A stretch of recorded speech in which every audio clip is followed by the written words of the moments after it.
An airport cleaner grabbed expensive medicine for a millionaire who had no wallet. Moments later, he fell in love, glanced at her hand, and made a shocking offer that left everyone breathless. But before we dive into the full story, let me know where you're watching from and what time it is. Now, subscribe to the channel and let's get started. The fluorescent lights of Terminal C flickered slightly as Elena Rodriguez pushed her cleaning cart past Gate 37. It was 3:17 a.m., that peculiar hour when airports exist in a liminal state, not quite night, not quite morning. A few travelers dozed uncomfortably across rows of connected seats, their carry-ons clutched protectively to their chests. The overnight security guards nodded at Elena as she passed, familiar with her presence during these ghostly hours. Elena had been working the graveyard shift at Lambert International for nearly 4 years now.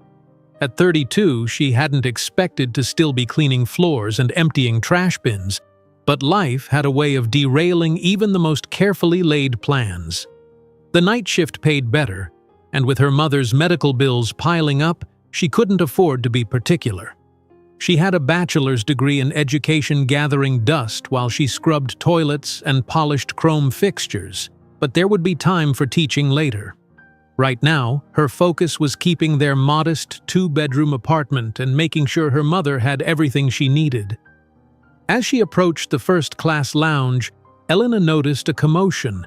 A tall man in an impeccably tailored charcoal suit was frantically emptying the contents of his briefcase onto one of the leather couches. His movements were precise despite his obvious distress, each item carefully placed rather than haphazardly dumped. Elena slowed her cart, debating whether to proceed or wait until whatever was happening had resolved itself. "Sir, I understand your concerns, but without payment I simply cannot release the medication," a younger man in a white coat, presumably a pharmacist from the 24-hour prescription service near the international terminal, was saying. His tone was apologetic but firm. "This is absurd," the suited man replied, his voice carrying a slight accent Elena couldn't quite place. "I've just shown you identification confirming I am, indeed, Alexander Rothwell. The prescription is clearly in my name. I've explained that my wallet was stolen during my layover in Frankfurt. I have the police report right here." He held up his smartphone, displaying what appeared to be an official document. The pharmacist shifted uncomfortably. "I don't doubt your identity, Mr. Rothwell, but our policy is clear.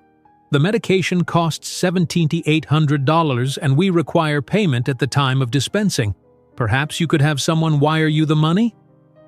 Alexander Rothwell's shoulders tensed.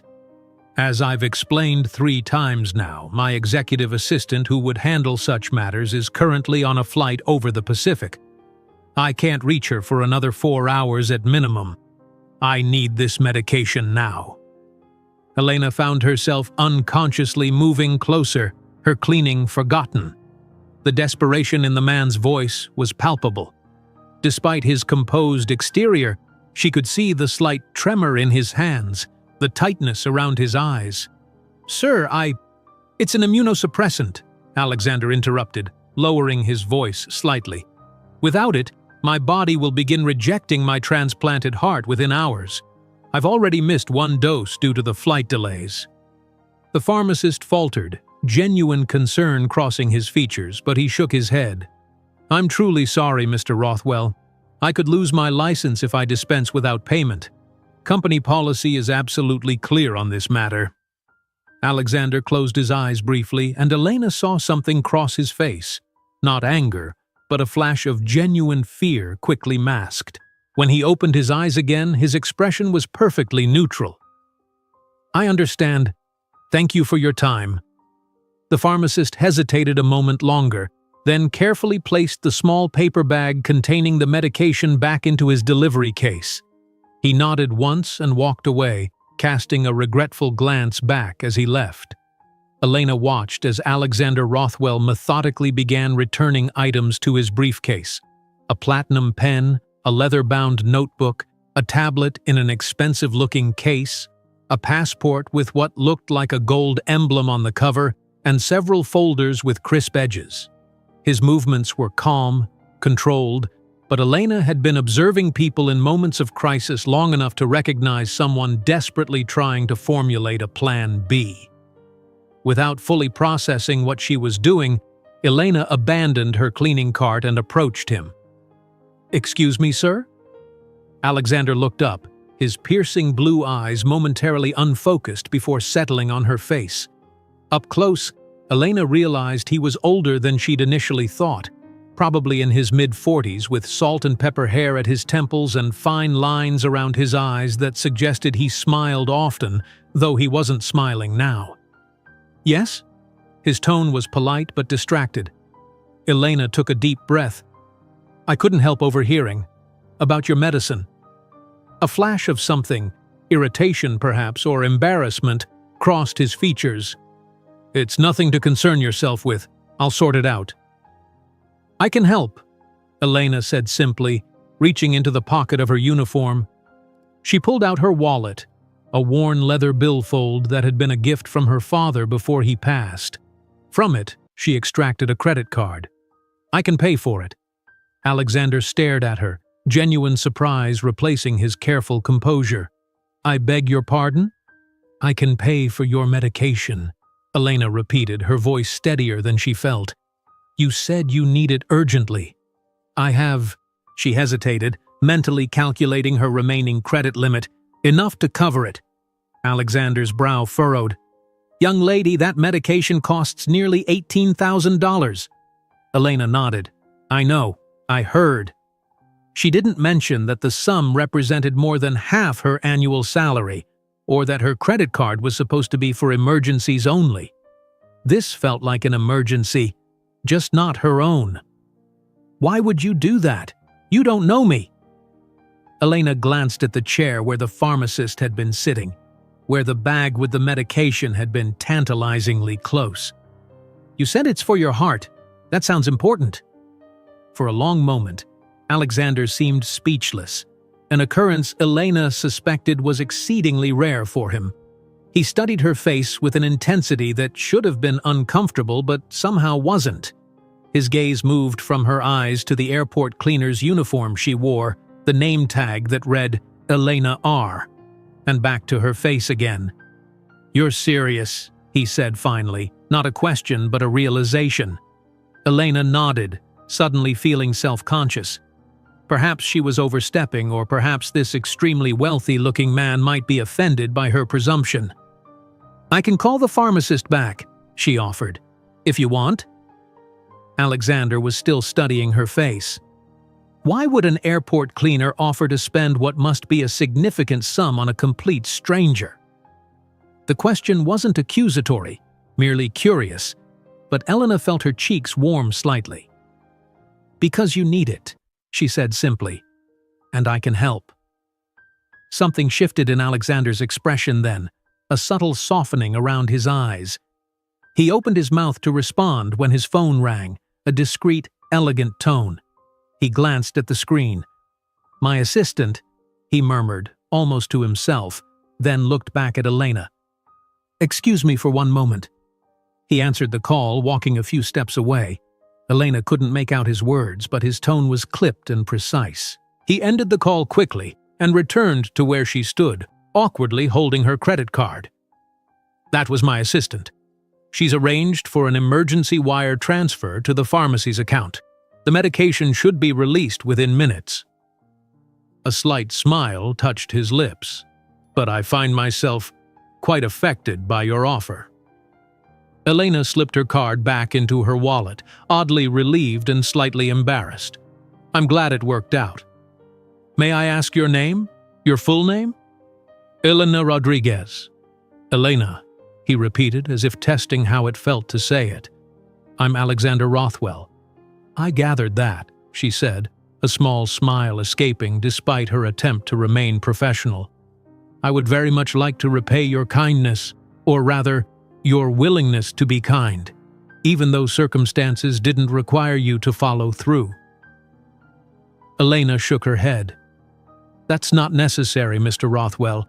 Anyone would have done the same." "No," he said with absolute certainty. "They wouldn't have. May I buy you a coffee? There's a cafe open near the international terminal. Elena gestured toward her abandoned cleaning cart. I'm working, Mr. Rothwell, but thank you.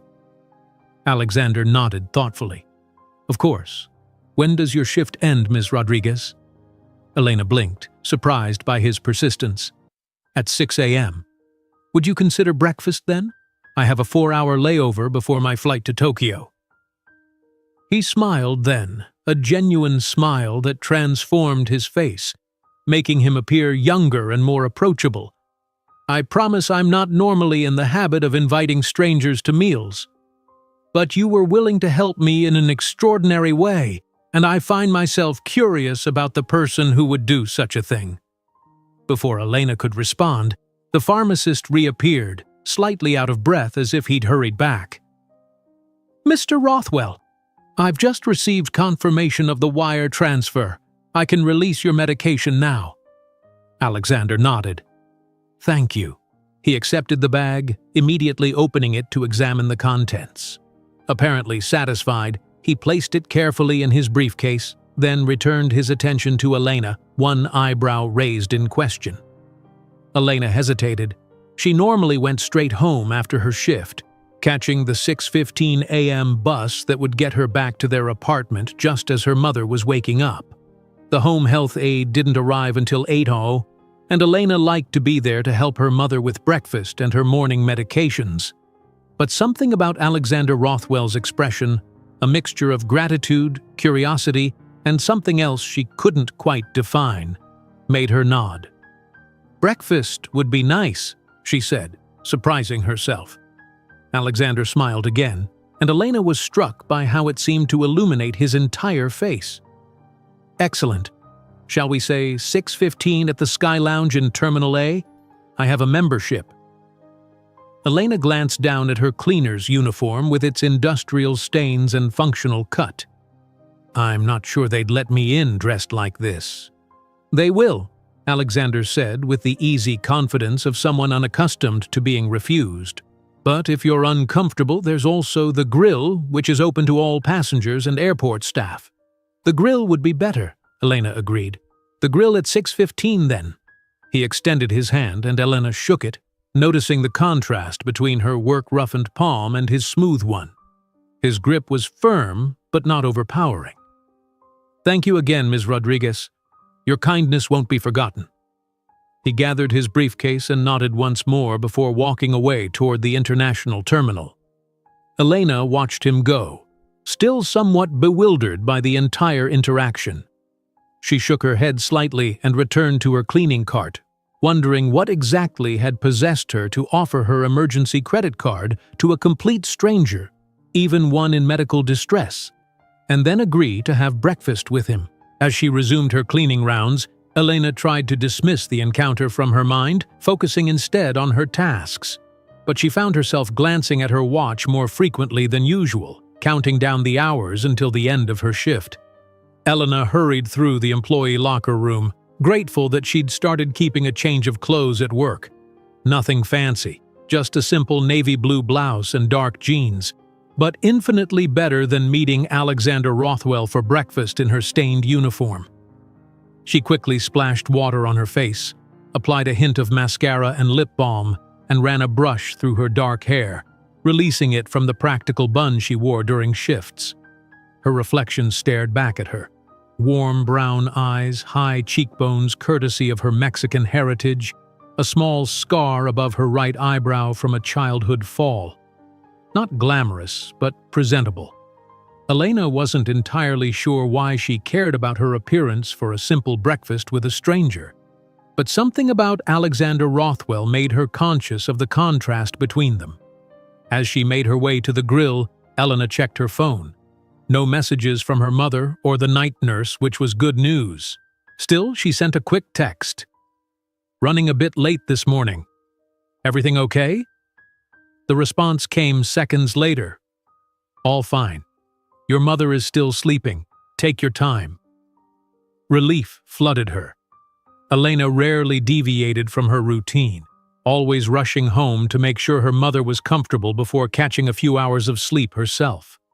This small departure felt oddly significant.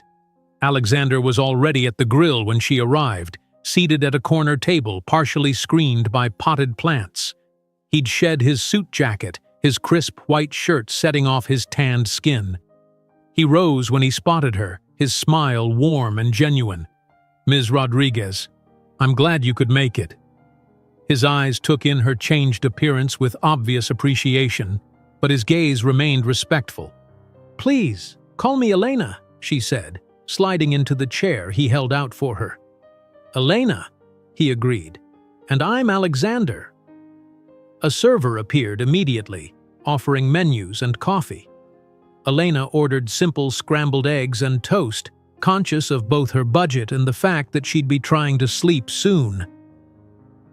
Alexander requested an elaborate omelet with a side of smoked salmon and fresh fruit. "So," he said once the server had gone, "you work the night shift?" Elena nodded. 4 years now. It pays better than days. And before that? She took a sip of her coffee, surprisingly good for airport fare. "I was finishing my education degree. I taught kindergarten for a year before my mother got sick." She didn't know why she was sharing these details with a stranger, but something about Alexander's focused attention made it easy to talk to him. "I'm sorry to hear about your mother," he said, and the genuine concern in his voice surprised her. "What condition does she have, if you don't mind my asking?" "Multiple sclerosis. It progressed rapidly. She needs full-time care now." Alexander nodded thoughtfully. "And you provide that care?" "Some of it. We have home health aides during the day while I sleep, and I take over evenings and weekends. It works out." "That sounds exhausting." Elena shrugged. "It's what needs to be done." She realized this could sound self-pitying and quickly changed the subject. "What about you? You mentioned Tokyo?" Alexander allowed the shift in conversation, though his eyes suggested he hadn't missed her discomfort. "I'm heading to a business conference. I own a pharmaceutical research company, Rothwell Innovations." That explained the expensive suit and ease with large sums of money. "What kind of research?" "We focus primarily on rare diseases and disorders with limited treatment options. It's not always profitable, but it's necessary work." His eyes lit up as he spoke, revealing a passion that transcended business concerns. "Right now, we're in the final testing phases of a new therapy for a rare form of muscular dystrophy that primarily affects children." Their food arrived, and Elena watched as Alexander effortlessly charmed the server, asking about her children when he noticed the family photo she kept in her order pad. The woman beamed as she set down their plates, offering to bring extra jam for Elena's toast without being asked. "You're good with people," Elena observed after the server left. Alexander's smile turned slightly rueful. "A necessary skill in my position, though I find it comes more naturally with some than others." His eyes met hers across the table, holding for a moment before he returned his attention to his breakfast. They ate in companionable silence for a few minutes. Elena found herself studying his hands, strong, well-maintained, but with small nicks and calluses that suggested he hadn't always been a man who wore bespoke suits. "May I ask you something?" Alexander said suddenly, setting down his fork. Elena nodded, curious. "Why did you offer to pay for my medication?" "The truth, please. It was an extraordinary gesture, particularly from someone who—" He hesitated, clearly searching for a delicate way to phrase it. "From someone who cleans airport floors for a living?" Elena supplied, a hint of defensiveness creeping into her voice. "From someone who likely works very hard for her money," Alexander corrected gently. $18,000 isn't a small sum for most people." Elena considered the question. "My father died when I was 14, she said finally. "He had a heart attack at work. The company first aid kit was missing the aspirin that might have saved him, and the ambulance took too long." She traced the rim of her coffee cup with one finger. "I guess I've always wondered if things might have been different if someone had helped him. When I saw you needed heart medication urgently, it just seemed like the right thing to do." Alexander was watching her with an intensity that should have been uncomfortable but somehow wasn't. "I'm sorry about your father," he said quietly, "and I'm honored by your kindness. Not many would have done what you were willing to do." Elena felt her cheeks warm at his praise. "Anyone would have—" "No," he interrupted firmly. "They wouldn't have. Trust me on this, Elena. What you offered was extraordinary." Before she could respond, his phone chimed with a message. Alexander glanced at it, frowning slightly. "My apologies. I need to respond to this." His fingers flew across the screen, composing what appeared to be a lengthy email. Elena took the opportunity to finish her eggs, oddly comfortable with the silence between them. When Alexander set his phone down, his expression had shifted, becoming more serious. "Elena, I have a proposition for you." She raised an eyebrow, curious but wary. "I'm in need of a personal assistant for my time here in the States. My regular assistant is excellent, but she's based in our London office and can't always be physically present when needed. Your willingness to help a stranger suggests you're both resourceful and ethical, qualities I value highly." Elena blinked, caught off guard. "You want to hire me? But you don't know anything about me." "I know enough," Alexander countered. "I know you're educated, articulate, and willing to help others at significant personal cost. I know you manage complex scheduling between your work and caring for your mother, and I suspect you could use the additional income."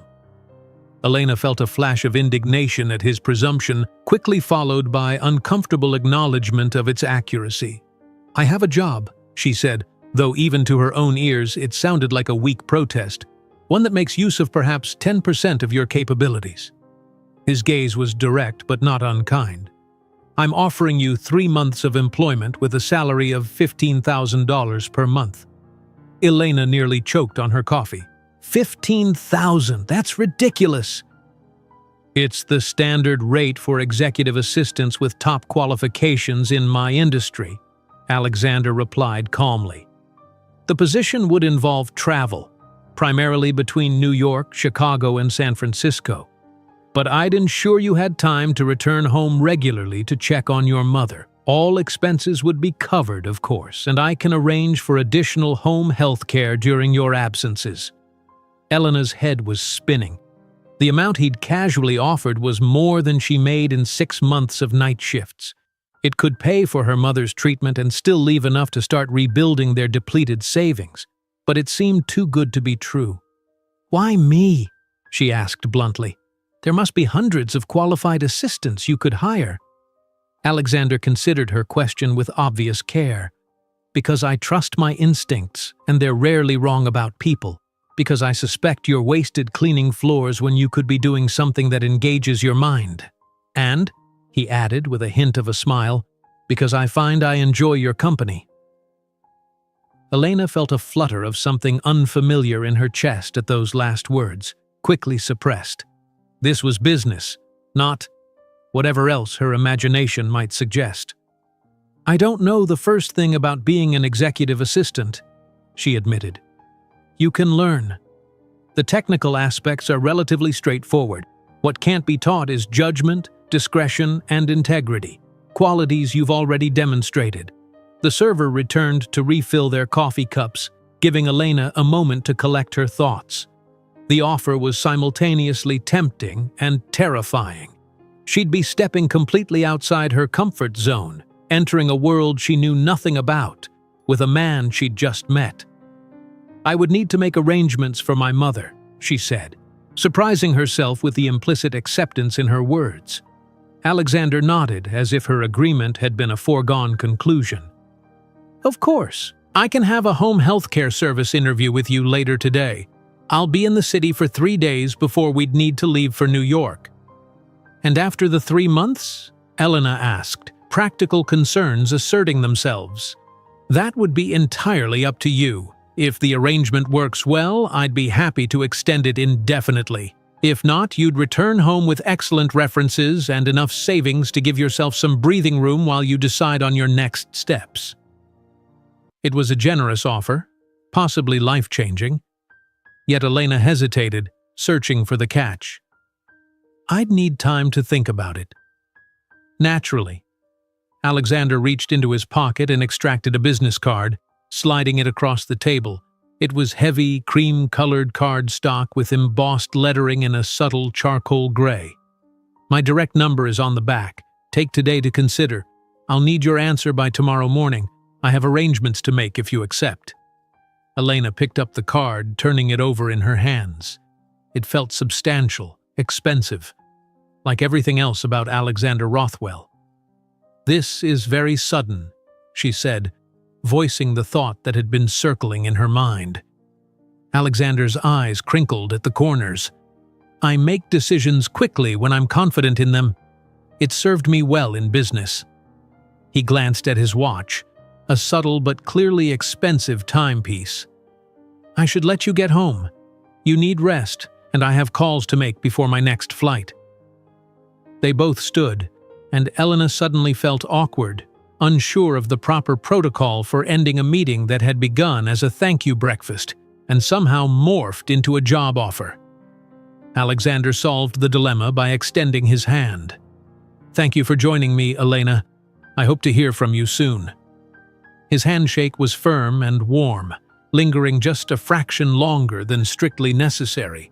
As their hands parted, his fingers brushed against hers in what might have been an accident or might have been something more deliberate. The moment passed too quickly for Elena to analyze it. "Thank you for breakfast," she replied, tucking his card securely into her purse. "I'll call you tomorrow." As she turned to leave, Elena caught a glimpse of Alexander watching her go, his expression thoughtful. The intensity of his gaze sent an unexpected shiver down her spine. Whatever she decided about his offer, she suspected that meeting Alexander Rothwell had irrevocably altered the trajectory of her carefully ordered life.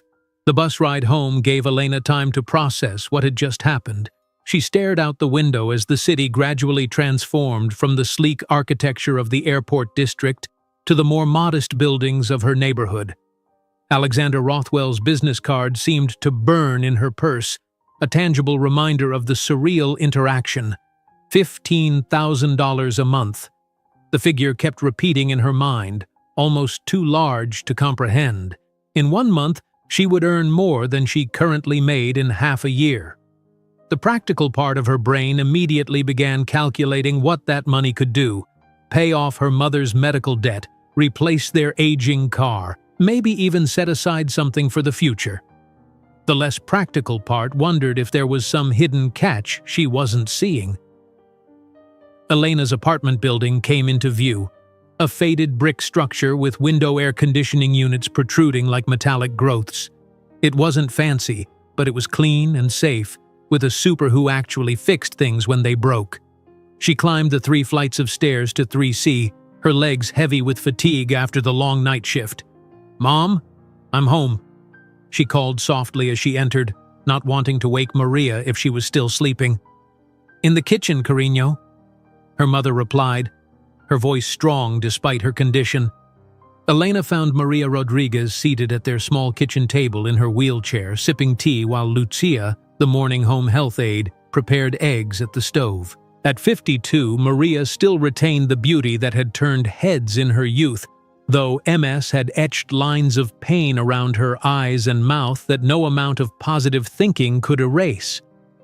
"You're later than usual," Maria observed, her dark eyes, so like Elena's own, missing nothing. "And you changed clothes." Elena kissed her mother's cheek. "I had breakfast with someone." "A man?" Maria's expression brightened with immediate interest. "Handsome?" "Mama," Elena sighed, though she couldn't help smiling. "It wasn't like that." Maria hummed skeptically, exchanging a knowing look with Lucia. "So not handsome, then?" Elena thought of Alexander's striking blue eyes, the distinguished touch of silver at his temples, the way his smile transformed his whole face. Yes, I suppose he was handsome." "Aha!" Maria declared triumphantly. "Finally, she notices a man exists. I was beginning to worry." Lucia laughed softly as she set a plate of eggs in front of Maria. "I'll head out now, Elena.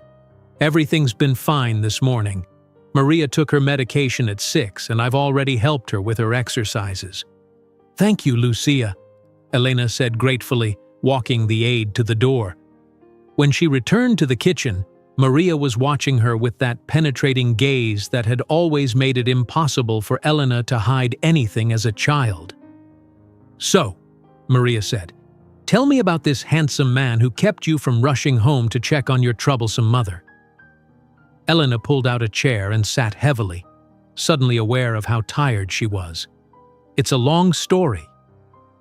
"I have nowhere to be," Maria replied, gesturing to her wheelchair with dry humor. Elena told her about Alexander, about the incident with his medication, the breakfast invitation, and finally, the job offer. Maria listened without interrupting, her expression thoughtful. "Dios mío," she breathed when Elena finished. 15,000 a month? That's crazy, right? Elena ran a hand through her hair. It has to be too good to be true. Maria tilted her head.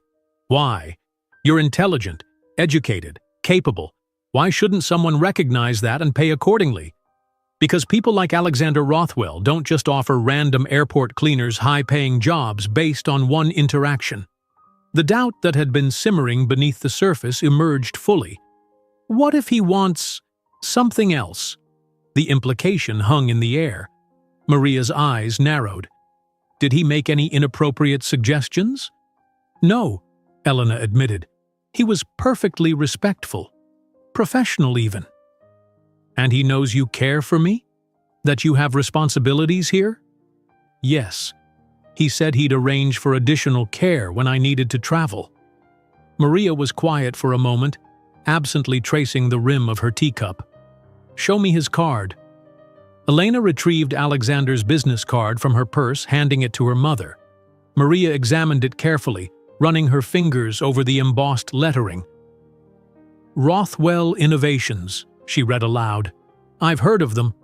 There was a story on PBS about a breakthrough treatment they developed for a rare children's disease. They provided it at cost to families without adequate insurance. Elena remembered Alexander's passion when he'd spoken about his company's research. It had seemed genuine, not the manufactured enthusiasm of a corporate figurehead. Look him up, Maria suggested, nodding toward Elena's laptop on the counter. A quick internet search confirmed Alexander Rothwell was exactly who he claimed to be. Images showed him at charity galas, industry conferences, and receiving awards for his company's humanitarian work. Articles described him as brilliant but intensely private, a visionary in pharmaceutical research, and one of the most eligible bachelors in the industry. His estimated net worth made Elena blink twice to confirm she'd read the number correctly. Well, he's certainly not hurting for money, she murmured, turning the laptop so her mother could see. Maria scanned the screen, then looked up at Elena with a determined expression. You should take the job. What? Just like that? Why not? It's 3 months. If it doesn't work out, you come home. If it does, Maria shrugged. Maybe you find something better than scrubbing airport floors at 3 in the morning. But what about you? Who would take care of you? Maria's face softened. Me, hija. You've put your life on hold for me for 4 years. You think I don't see the sacrifice? You should be teaching children, building your own life, not emptying trash cans and rushing home to make sure I've taken my pills. Mama? No, Maria interrupted firmly. Listen to me. If this man can afford to pay you such a salary, he can afford to provide excellent care for me while you're away. And with that money, we could finally get ahead of these medical bills instead of always drowning in them. Elena couldn't argue with her mother's logic, but anxiety still gnawed at her. What if I'm terrible at it? I don't know the first thing about being an executive assistant. You've been managing my medical care, our finances, and working full-time for years. You organize everything in this household while chronically sleep-deprived. I think you can handle taking phone calls and scheduling meetings. Maria reached across the table to squeeze Elena's hand. You're capable of far more than you give yourself credit for, Carino. Elena squeezed back, blinking against unexpected tears. The weight of her mother's confidence was both reassuring and terrifying. "I'd need to quit my job at the airport." "That awful job that's slowly killing you?" "Oh no, what a terrible loss," Maria replied with exaggerated dismay, making Elena laugh despite herself. "I'd be traveling with a man I barely know." "A very wealthy, handsome man who recognized your worth after one conversation," Maria corrected, a mischievous glint in her eye. "Who knows? Maybe you'll fall madly in love and give me those grandchildren I've been waiting for." "Mama!" Elena groaned, but her mother just laughed. "I'm teasing, mostly." Maria's expression grew serious again. "Elena, how long has it been since you've done something for yourself? Something that wasn't about survival or taking care of me?" Elena couldn't answer. The truth was, she couldn't remember. "Take the job," Maria said softly. "See where it leads. The worst that happens is you come back in 3 months with enough money to breathe a little easier. The best." She smiled. "Well, who knows?" Elena looked down at Alexander's business card still on the table between them. The decision seemed to crystallize in her mind, fear and excitement coexisting in equal measure. "Okay," she said finally. "I'll call him tomorrow." "Call him now," Maria urged. "A man like that won't wait around." Elena glanced at the clock. "It's not even noon. He'll be on his flight to Tokyo." "Then leave a message. Show initiative." Elena hesitated, then reached for her phone. Before she could overthink it, she dialed the number on the back of Alexander's card, expecting to leave a voicemail. To her surprise, he answered on the second ring. "Alexander Rothwell." Elena faltered momentarily, caught off guard. "Mr. Rothwell, it's Elena Rodriguez. From this morning." "Elena." His voice warmed noticeably. "I wasn't expecting to hear from you so soon. And please, it's Alexander." "I thought you'd be on your flight," she explained, suddenly nervous. "Delayed due to mechanical issues. These things happen." He sounded entirely unperturbed by the inconvenience. "Have you made a decision about my offer?" Elena took a deep breath, catching her mother's encouraging nod from across the table. "Yes, I'd like to accept the position." There was a brief pause. "Excellent," Alexander said, satisfaction evident in his tone.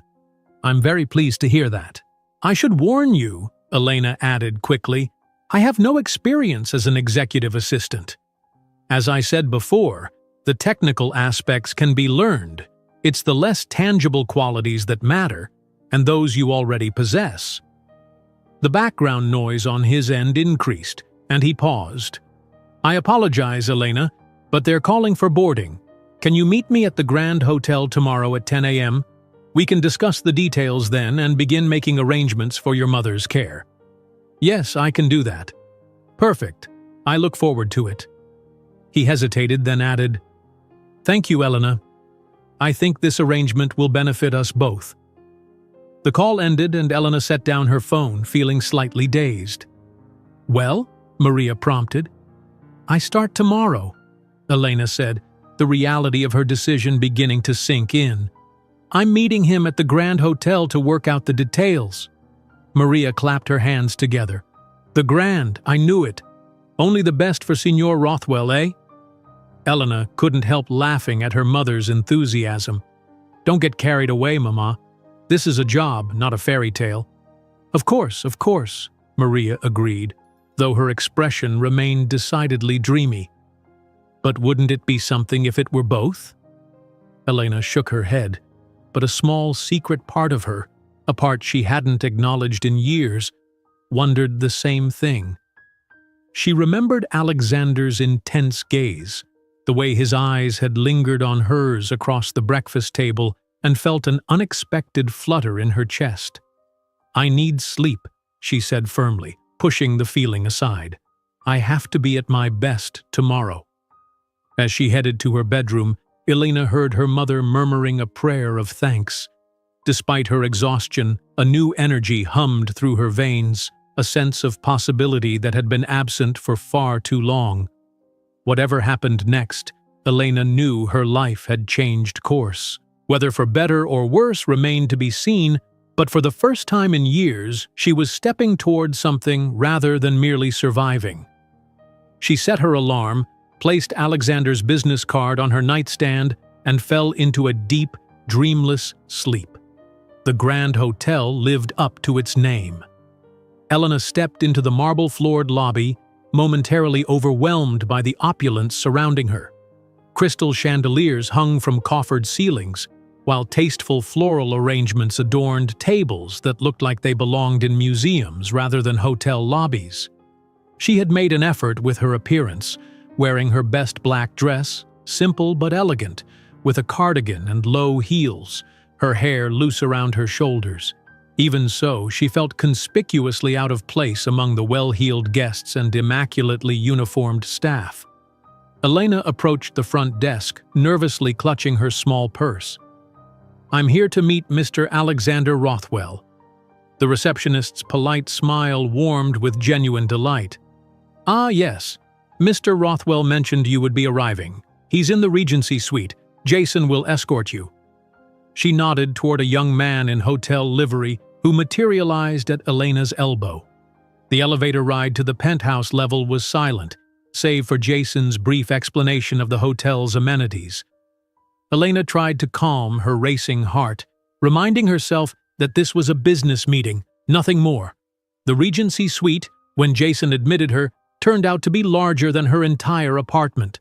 Floor-to-ceiling windows offered a panoramic view of the city, while tasteful furnishings in cream and navy created an atmosphere of subdued luxury. Elena. Alexander emerged from what appeared to be an adjoining study, dressed in charcoal slacks and a pale blue shirt that brought out the color of his eyes. "Right on time. Thank you, Jason." The young man nodded and withdrew, leaving them alone. Alexander gestured toward a sitting area near the windows. "Please, make yourself comfortable. Would you like coffee? Tea?" "Coffee would be nice, thank you," Elena replied, taking a seat on a plush sofa. She noticed several folders and a laptop arranged on the coffee table, suggesting Alexander had been preparing for their meeting. He poured coffee from a silver service already set out, handing her a delicate porcelain cup. "Did you rest well? Night shifts can wreak havoc on one's circadian rhythms."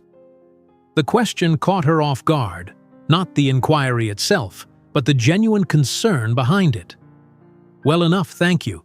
My body's adjusted to the schedule over the years." Alexander nodded, taking a seat across from her. "One of the benefits of this position will be a return to more natural sleeping patterns. Speaking of benefits," he continued smoothly, opening one of the folders, "I've prepared an overview of what the position entails, along with compensation details and a draft contract for your review." He handed her several pages of neatly printed text. Elena scanned the document, her eyes widening at the comprehensive benefits package: full health insurance that could include her mother, generous vacation time, a clothing allowance, and the previously mentioned salary of $15,000 per month, which, she noticed, was listed as a base amount subject to performance bonuses. "This is very generous," she said carefully. "It's standard for an executive assistant at my level," Alexander replied with a slight shrug, perhaps slightly above standard, given the sudden nature of the position and the expectation of immediate travel. Elena continued reading, noting the detailed job description that included scheduling, correspondence management, some basic research tasks, travel arrangements, and other duties as required. The last item seemed vague, but the rest was straightforward enough. "The contract is for 3 months initially," Alexander explained, "with an option to extend by mutual agreement. You'll notice there's a substantial completion bonus should you fulfill the entire term." Elena found the clause he mentioned, an additional $20,000 payable upon completion of the 3-month period. The figure made her blink. "Do you have any questions so far?" Alexander asked, watching her reaction closely. "Several," Elena admitted. "First, about my mother's care." "Ah, yes. Alexander reached for another folder. I've taken the liberty of researching the top home healthcare agencies in the city.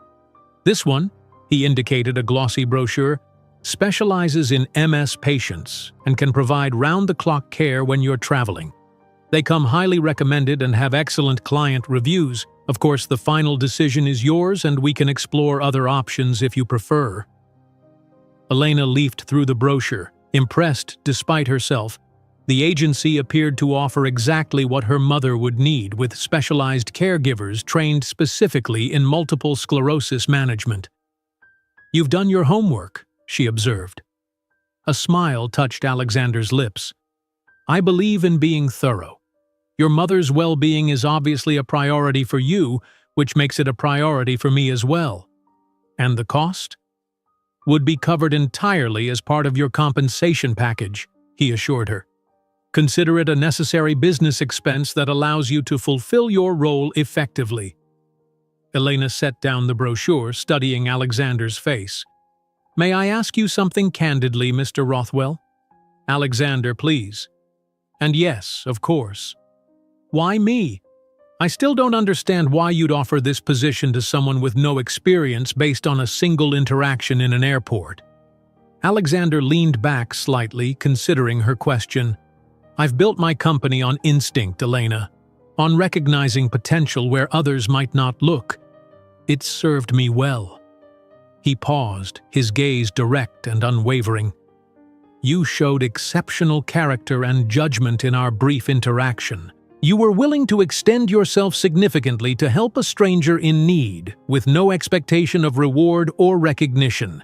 Those qualities are exceedingly rare and infinitely more valuable to me than technical experience, which can be acquired quickly by someone with your obvious intelligence."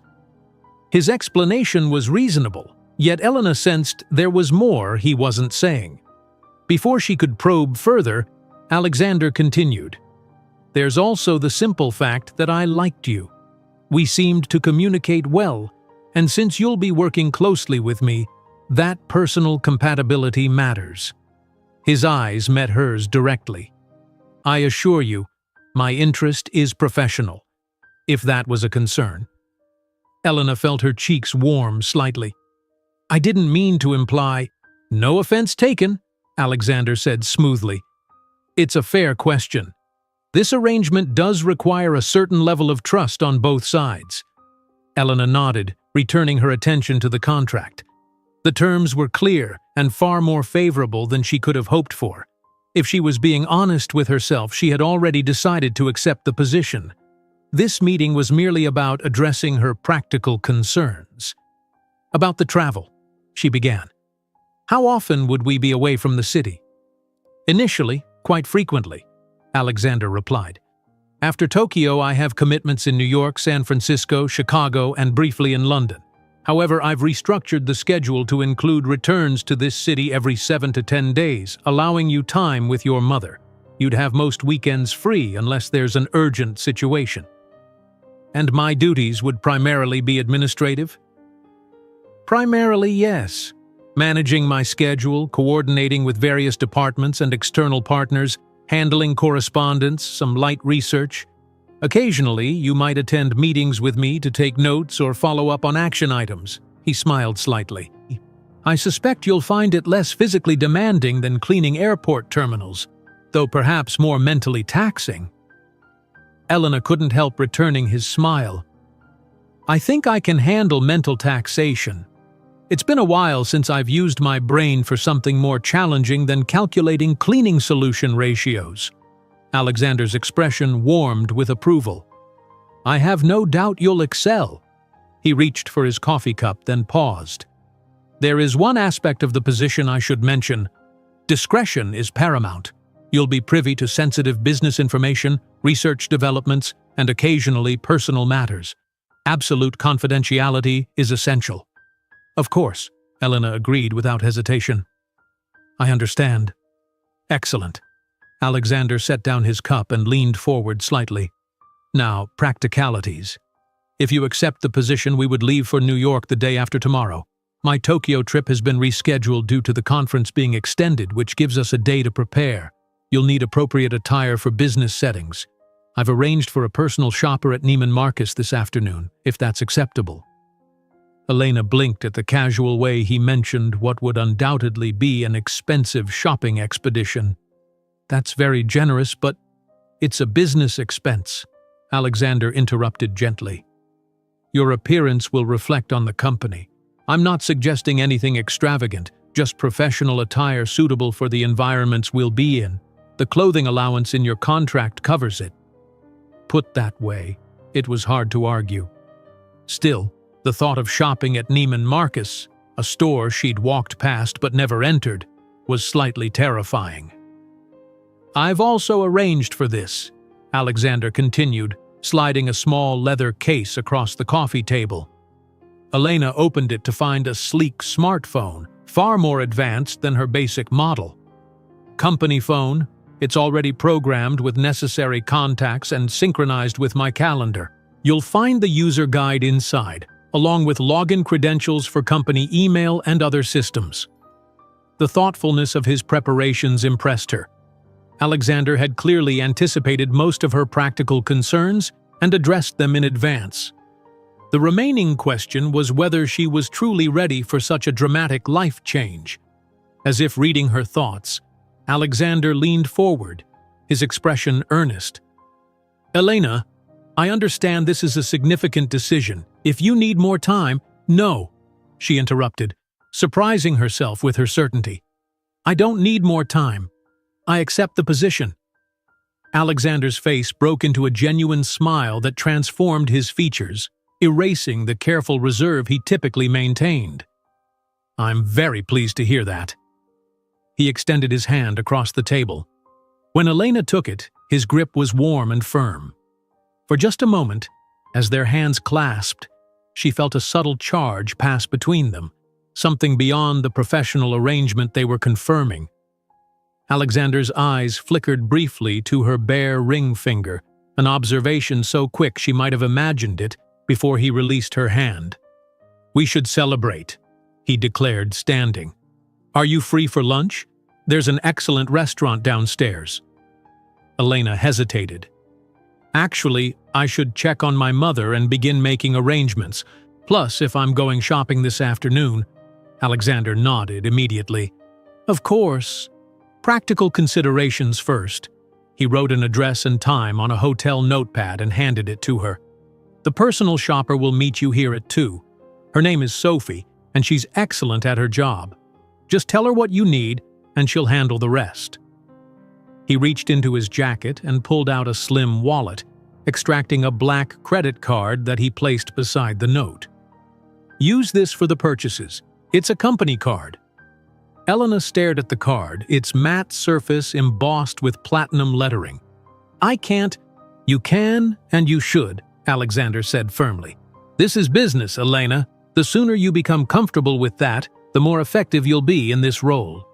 Something in his tone, not unkind but brooking no argument, made Elena realize this was her first test as his assistant. She nodded, carefully picking up the card. "Thank you. I'll see you tomorrow morning then?" 9 a.m. back here. We'll spend the day getting you oriented to the company's operations and my current projects before we fly to New York the following morning." Alexander walked her to the door, his hand briefly touching the small of her back in a gesture that managed to be both courteous and slightly proprietary. "Until tomorrow, Elena." As the elevator descended to the lobby, Elena leaned against the wall, exhaling slowly. In the space of 48 hours, her life had been completely upended. She felt a dizzying mixture of excitement, anxiety, and something else, a flutter in her chest whenever Alexander looked at her with those intense blue eyes. Strictly professional, she reminded herself firmly. Whatever spark she might feel, Alexander Rothwell had been clear about the nature of their relationship. She was his employee, nothing more. The fact that he was handsome, intelligent, and unexpectedly kind was irrelevant. As she exited the hotel, stepping into the bright morning sunlight, Elena couldn't quite suppress a smile. Whatever lay ahead, it would certainly be more interesting than cleaning airport floors at 3 a.m. Elena had never felt more out of place in her life. Neiman Marcus's polished marble floors, soft lighting, and discreetly positioned security guards created an atmosphere that screamed exclusivity. Designer names she'd only seen in magazines adorned displays of clothing whose price tags could have covered her rent for months. "Ms. Rodriguez?" A stylish woman with a sleek bob and bold red lipstick approached, her smile professional but warm. "I'm Sophie Winters. Mr. Rothwell arranged for me to assist you today." "Yes, thank you for meeting me," Elena replied, trying to project a confidence she didn't feel. Sophie's expert eye assessed Elena from head to toe, though without the judgment Elena had feared. "Mr. Rothwell mentioned you need a complete professional wardrobe for travel and business settings. Did he give you any specific parameters?" "Not really, just appropriate attire for the environments we'll be in." Elena felt awkward quoting Alexander's words. "Understood. And your personal style preferences?" Elena hesitated. "I don't really have. That is, I haven't had many occasions for business attire." Sophie nodded without a trace of condescension. "Then we'll start with versatile classics and find what suits you best. Mr. Rothwell's female executives tend to favor elegant simplicity, quality materials, excellent tailoring, minimal trends. Does that sound reasonable?" "Yes, perfect." Elena relaxed slightly, appreciating Sophie's matter-of-fact approach. "Excellent. I've reserved a private suite for you. We'll have items brought in and you can try everything in comfort." Sophie led her to an elevator that required a key card, then down a hushed corridor to a room that resembled a luxurious living room more than a changing area. A champagne bucket sat on a side table, alongside an artful arrangement of fresh fruit and pastries. "Please make yourself comfortable," Sophie said, gesturing to the plush seating. "Would you like champagne or perhaps coffee while we discuss your needs?" "Coffee, please," Elena replied, perching on the edge of a cream-colored sofa. "Black." While Sophie arranged for refreshments, Elena gathered her courage and withdrew Alexander's credit card from her purse. When Sophie returned, Elena handed it to her with a directness born of determination to overcome her discomfort. "Mr. Rothwell provided this for the purchases." Sophie accepted the card with a nod. Of course. She didn't seem surprised, which helped ease Elena's awkwardness. "Now let's discuss what you'll need. Mr. Rothwell's schedule often includes business meetings, industry events, and occasionally formal gatherings. We should prepare for all scenarios." The next 3 hours passed in a whirlwind of fabrics, styles, and fittings. Sophie proved to be not only knowledgeable but intuitive, quickly identifying what flattered Elena's slender frame and warm coloring. She steered Elena away from anything too flashy or trendy, focusing instead on elegant pieces that could be mixed and matched for maximum versatility. Elena found herself gradually relaxing, even enjoying the process as Sophie explained the principles of building a capsule wardrobe. They selected several tailored pantsuits in navy, charcoal, and a subtle herringbone, pencil skirts in complementary colors, silk blouses that draped beautifully, a few dresses that could transition from day to evening with the right accessories, and a stunning midnight blue gown that Sophie insisted was necessary for the inevitable gala or formal dinner. When it came to shoes, Elena initially balked at the prices, but Sophie was adamant. "Quality footwear is an investment, not an expense. You'll be on your feet frequently, and nothing ruins a professional appearance faster than discomfort." They selected classic pumps in varying heights, comfortable yet elegant flats, and ankle boots for more casual settings. Accessories followed: a structured leather handbag, a smaller evening clutch, scarves that could add color to neutral outfits, and subtle jewelry that wouldn't compete with the clean lines of the clothing. By the time they finished, Elena felt overwhelmed but satisfied. Sophie arranged for everything to be tailored overnight and delivered to Elena's apartment the following morning, packaged in garment bags ready for travel. As they completed the transaction, Elena caught a glimpse of the total and nearly gasped. The amount would have once represented several months' salary. Sophie noticed her reaction and smiled reassuringly. "This is quite standard for an executive wardrobe, Ms. Rodriguez, and these pieces will serve you well for years with proper care." "Thank you for your help," Elena said sincerely. "I would have been completely lost on my own. That's why I'm here." Sophie handed her a business card. "Please call if you have any questions about styling or care, and perhaps we can schedule another appointment in a few weeks, once you've had a chance to see what works best for your new role."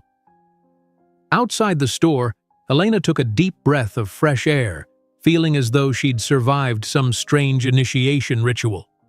Her phone buzzed with a text message from Alexander. "How did the shopping expedition go?" She hesitated, then typed, "Successfully, I think." Sophie was very helpful. His response came almost immediately. "Excellent. Did you find everything you needed?" "Yes, thank you. It was educational."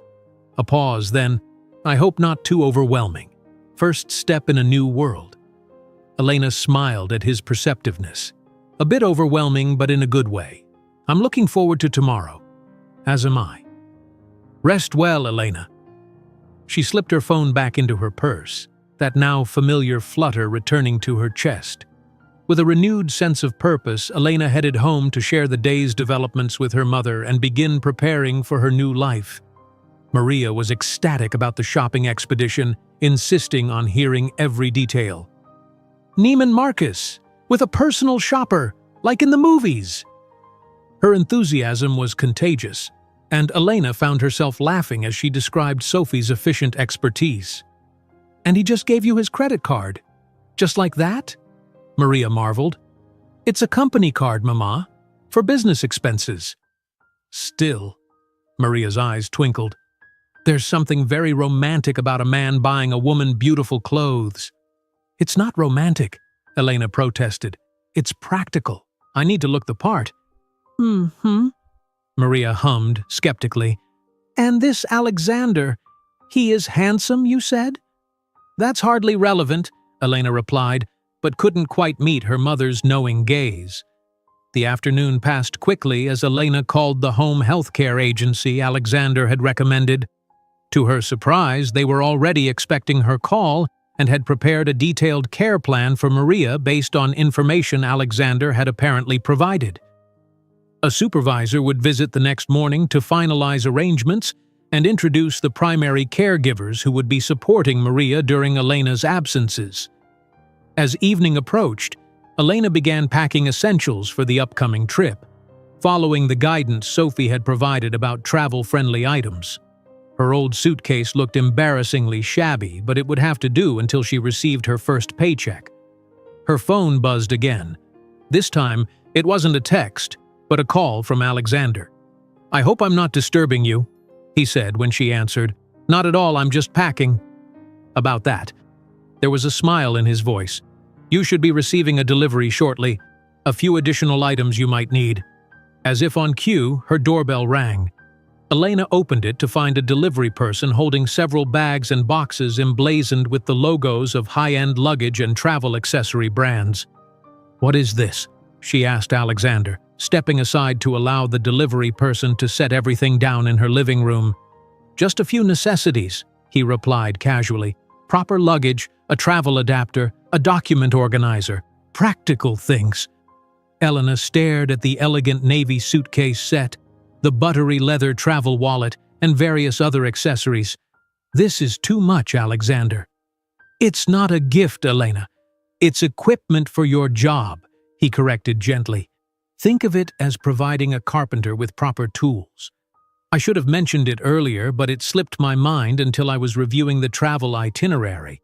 Put that way, it was difficult to object.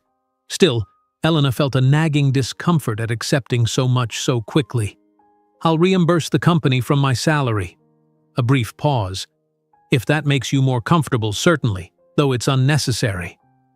Maria wheeled herself into the living room, eyes widening at the delivery. "What's all this?" Elena covered the phone's microphone. "Travel items from Mr. Rothwell." Then to Alexander. "My mother just came in. Would you like to say hello? She's curious about you." Another pause, longer this time. "I'd be delighted."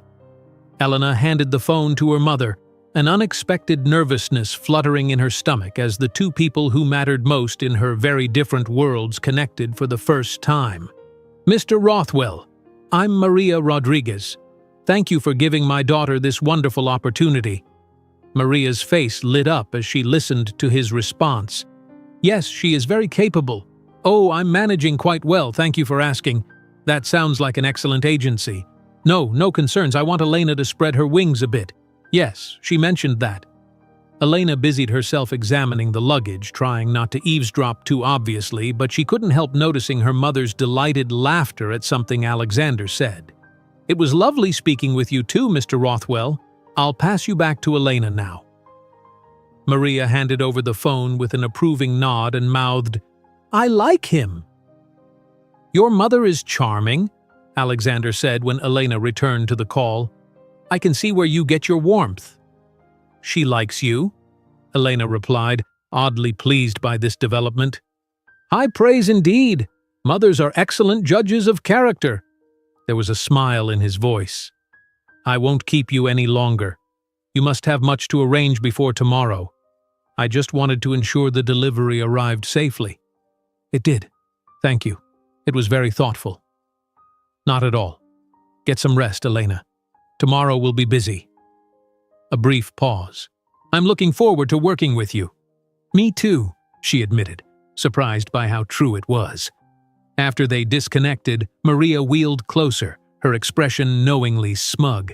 "He sounds wonderful, and his voice, so distinguished." "He's my employer, Mama," Elena reminded her, though she couldn't quite suppress a smile. "For now," Maria replied enigmatically. "Now, help me into bed, then start packing properly. You have a new life waiting, and it begins tomorrow." Later, as Elena carefully transferred her few personal items into the elegant new luggage, she allowed herself to acknowledge the excitement building inside her. In less than 24 hours, she would step into a world she'd barely glimpsed before. A world of luxury hotels, business-class flights, and high-stakes meetings. It should have terrified her, yet somehow, knowing Alexander would be guiding her through it made the prospect more thrilling than frightening. The midnight blue gown Sophie had insisted on including in her wardrobe hung on her closet door, a tangible symbol of the transformation underway. Elena ran her fingers across the silky material, wondering what occasion would call for such an elegant piece, and who might see her wearing it. Strictly professional, she reminded herself aloud, but her reflection in the mirror, eyes bright with anticipation, cheeks flushed with excitement, suggested her heart might not be entirely convinced. Elena arrived at the Grand Hotel precisely at 8:45 a.m., dressed in one of her new outfits, a charcoal pencil skirt, ivory silk blouse, and navy blazer that Sophie had assured her was corporate perfect. Her hair was neatly styled, her makeup subtle but polished, and she carried the structured leather handbag containing her new company phone and a leather-bound notebook. The overnight transformation from airport cleaner to executive assistant was so complete that the same doorman who had barely glanced at her the previous day now held the door with a respectful, "Good morning, ma'am." As instructed, she took the elevator to the penthouse level and knocked on the Regency suite door, her heartbeat quickening with both nerves and anticipation. Alexander opened the door himself, his smile warm with approval as he took in her appearance. "Good morning, Elena. You look perfectly appropriate." Coming from anyone else, it might have sounded like faint praise, but Elena understood the comment for what it was. Confirmation that she looked the part, exactly as intended. "Thank you," she replied, stepping into the suite. She noticed it had been transformed overnight into a makeshift office. A sleek laptop sat open on the dining table, which was now covered with neatly arranged folders, documents, and what appeared to be product samples in pharmaceutical packaging. "Coffee?" Alexander offered, already moving toward the service that had become familiar to Elena. Today he wore a navy suit with a subtle pinstripe, the crisp white of his shirt contrasting with his tanned skin. Though his attire was undeniably formal, There was something more relaxed about his demeanor this morning, as if her acceptance of the position had eased some inner tension. "Please," Elena said, setting her bag on a chair and approaching the table. "You've been busy, I see." "I'm an early riser," Alexander replied, handing her a coffee cup. "And there's quite a bit to cover before our flight tomorrow. Why don't we start with an overview of Rothwell Innovations, so you understand exactly what we do?" For the next 2 hours, Elena received an intensive education on Alexander's company. Founded 15 years earlier with inheritance money and a vision to create pharmaceuticals that heal rather than merely treat, Rothwell Innovations had grown from a small research lab into a globally respected pharmaceutical company. Unlike the major pharma giants, they maintained a lean operation focused almost exclusively on developing treatments for rare conditions and diseases that larger companies often ignored due to limited profit potential. "We've developed 14 successful treatments so far," Alexander explained, showing her images of their research facilities. "But what makes us different is our approach to pricing and distribution." The company operated on what Alexander called a balanced model. Wealthy patients and those with premium insurance paid market rates, which then subsidized the same treatments for patients without means. In developing nations, Rothwell licensed their formulations to local manufacturers at nominal fees, ensuring treatments reached those who needed them regardless of geography or economic status. "It's not traditional charity," Alexander said, his passion evident in the intensity of his gaze. "It's sustainable humanitarianism. We still make profits. Quite substantial ones, actually, but not at the expense of access." Elena was genuinely impressed. "That's remarkable. How did you come up with this model?" A shadow crossed Alexander's features. "Personal experience," he said simply, then changed the subject. "Now, about your specific responsibilities." Elena made careful notes as Alexander outlined her duties, which were more extensive than she'd initially anticipated. Beyond traditional assistant tasks, she would serve as a liaison between Alexander and department heads, screen potential research partners, review preliminary data from clinical trials, and occasionally represent him at meetings he couldn't attend.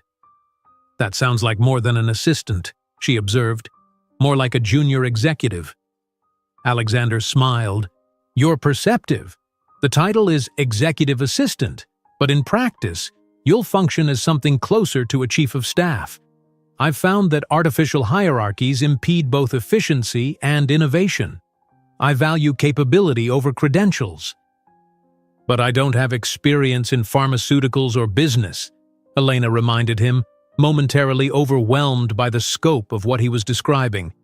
"You don't need to be a scientist or an MBA to recognize patterns, identify important information, and communicate effectively," Alexander countered. "Besides, I suspect you're a quick study." His confidence in her abilities was simultaneously flattering and terrifying. Before Elena could respond, there was a knock at the door. Alexander answered it, admitting a hotel staff member wheeling a covered lunch service. "I took the liberty of ordering for us," he explained as the table was efficiently reset for a meal. "I hope you don't mind." The staff member departed, and Alexander lifted the silver covers to reveal an elegant lunch of grilled salmon, roasted vegetables, and a light salad. "I should have asked if you have any dietary restrictions," he added, suddenly looking concerned. "This is perfect," Elena assured him, touched by his thoughtfulness. "I eat almost anything." They ate while continuing their discussion, moving on to the upcoming trip to New York. Alexander outlined the meetings scheduled, explaining the context and objectives for each one. Elena was surprised to learn they would be staying in his apartment rather than a hotel. "I maintain residences in cities where I frequently conduct business," he explained, noting her surprise. "It's more comfortable than hotels for extended stays and more secure for sensitive discussions. We'll be there for 5 days, then fly to San Francisco for the Medical Technology Conference." Elena nodded, making notes about the schedule. "And my accommodations in these locations?" "In New York, the apartment has a guest suite you'll use. In other locations, we'll typically stay at hotels with connecting rooms for efficiency. Seeing her expression, he added, with appropriate privacy, of course. There will always be a proper door between us that locks from your side. The reassurance was professionally delivered, but Elena couldn't help noticing the faint color that appeared high on Alexander's cheekbones. It was the first time she'd seen any crack in his polished composure, and somehow it made him more human, more approachable. "I wasn't concerned," she said truthfully. Despite the suddenness of their arrangement, Elena had never felt unsafe or uncomfortable in Alexander's presence. If anything, she felt unusually at ease with him, as if they'd known each other far longer than a few days.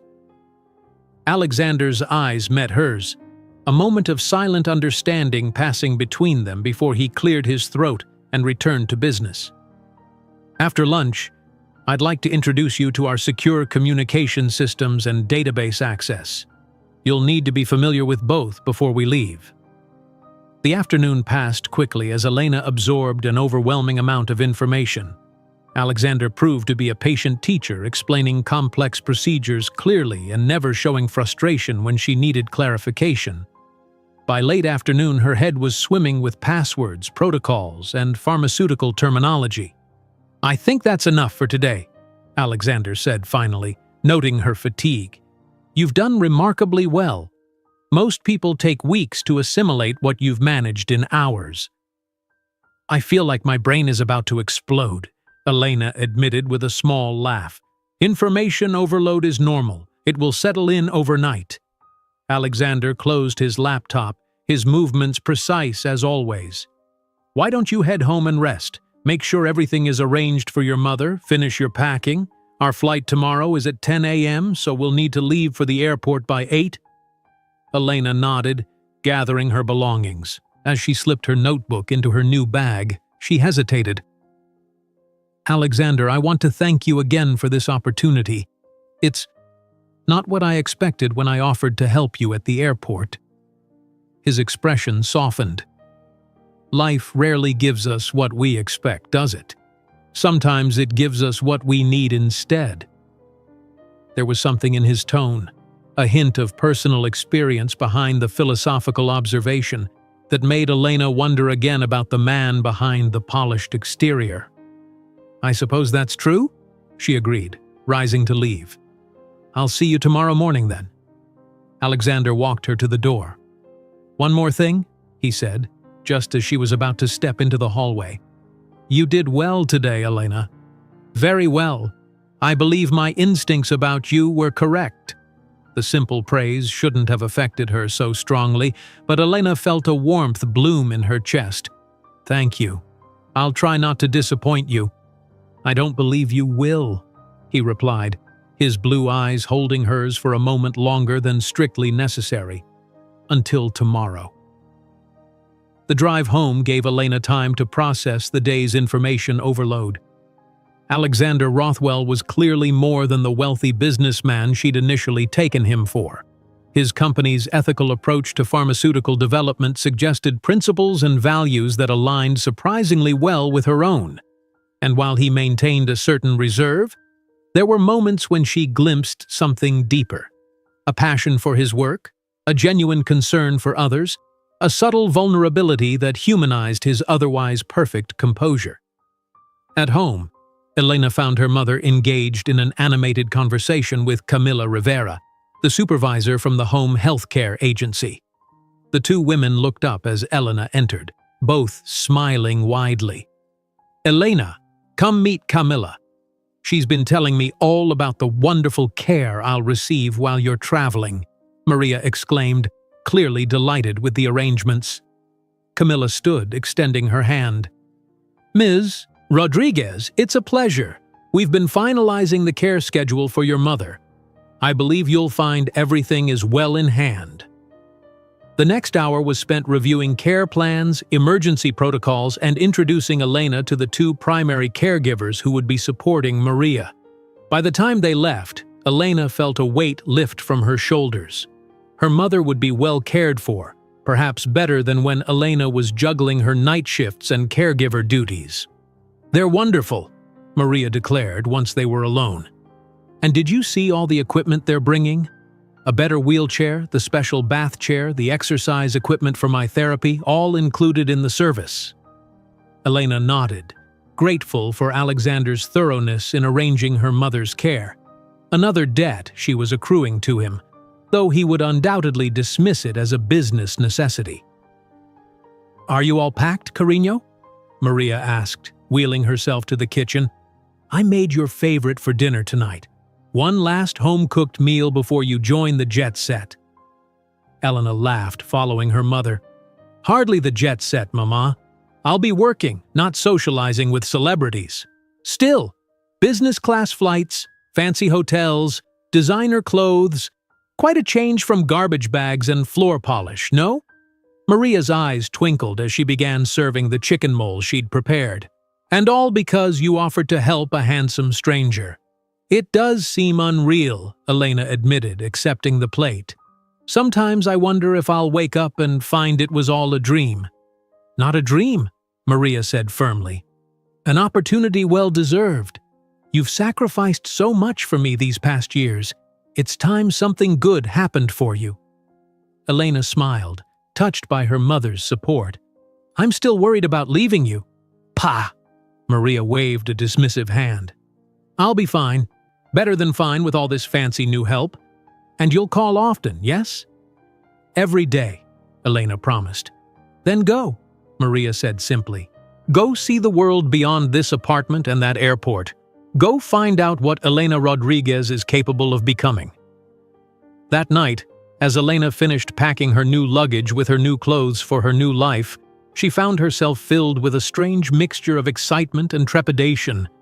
Everything was happening so quickly, transforming her daily existence from routine drudgery into something entirely unknown. At the center of this transformation was Alexander Rothwell, a man who had appeared in her life like a character from a different story altogether, complex, enigmatic, and increasingly intriguing.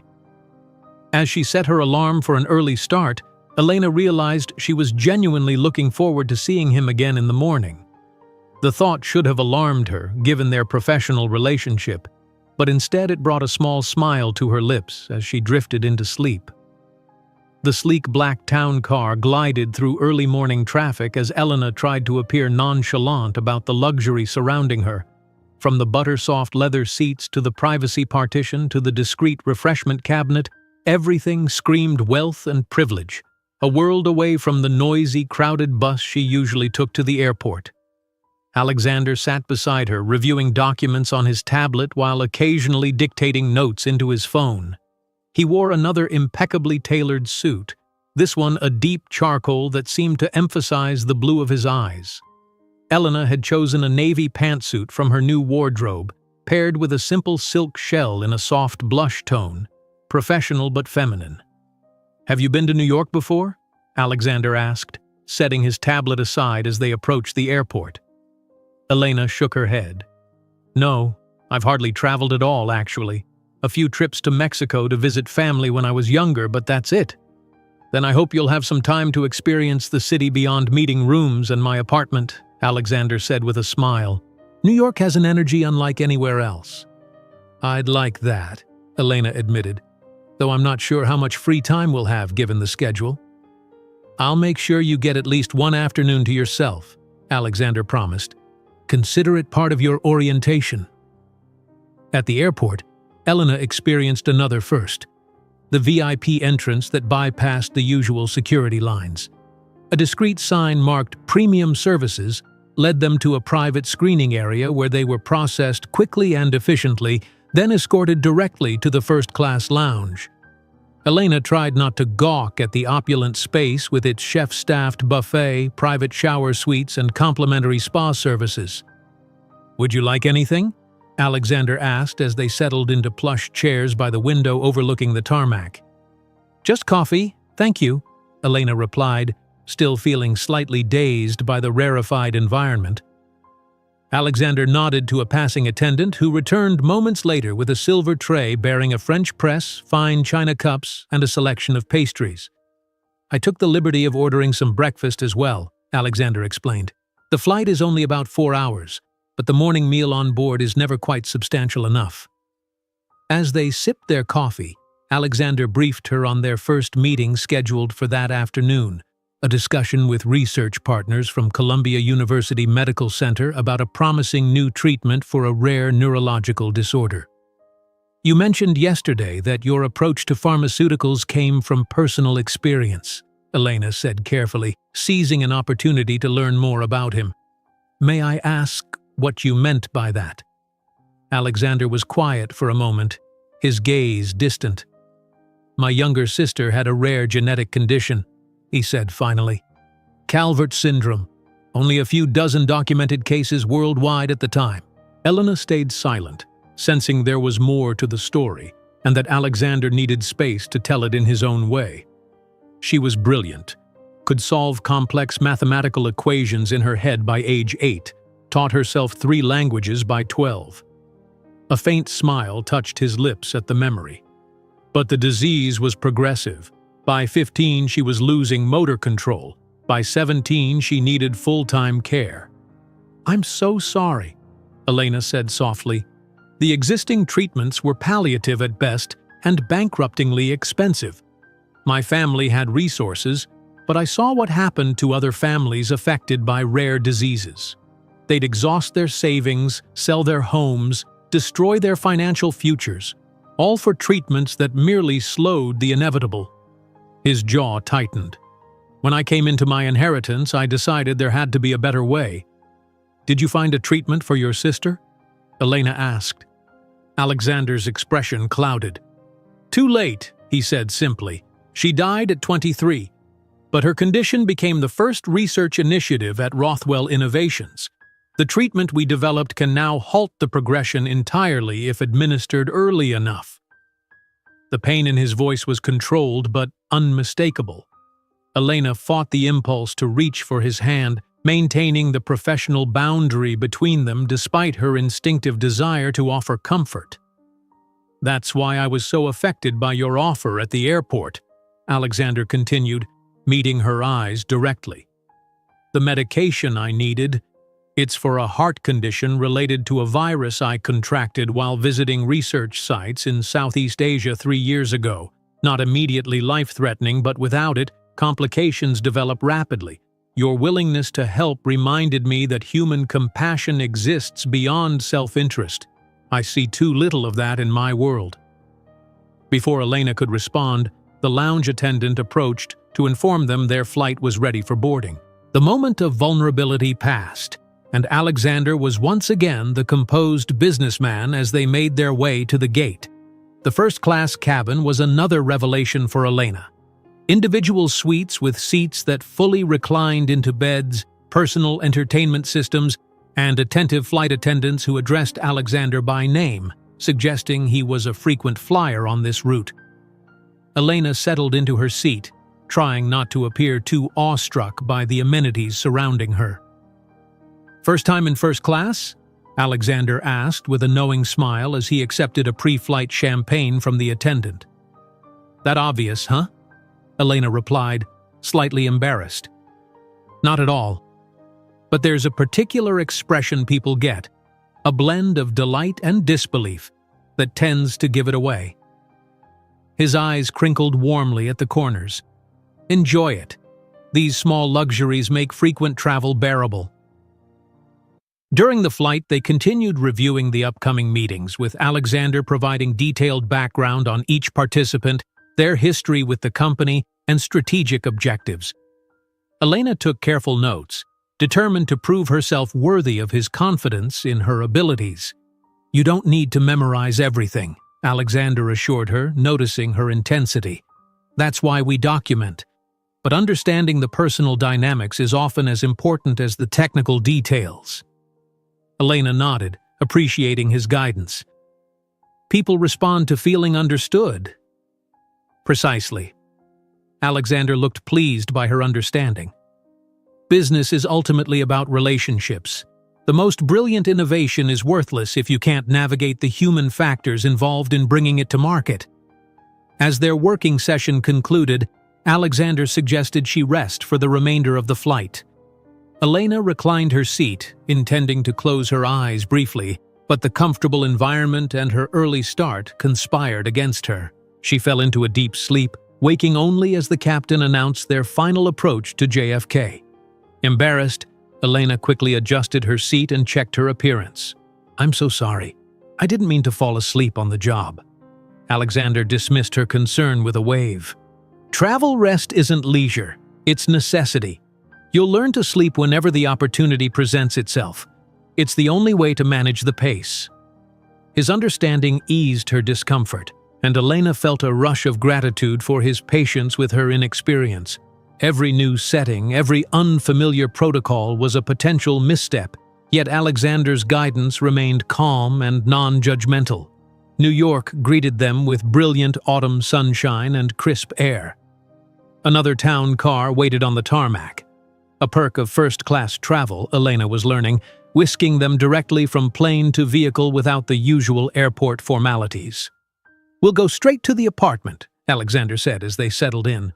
"There's time to freshen up before our meeting at Columbia." The drive into Manhattan provided Elena her first glimpse of the iconic skyline, the glass and steel towers gleaming in the midday sun. Alexander pointed out landmarks as they passed, his evident fondness for the city adding a personal touch to the impromptu tour. Alexander's New York residence proved to be a penthouse apartment in a sleek high-rise overlooking Central Park. The doorman greeted him by name, and the private elevator whisked them directly to the top floor. When the doors opened, Elena stepped into a space that perfectly embodied Alexander himself. Elegant without ostentation, meticulously ordered and designed with purpose rather than mere show.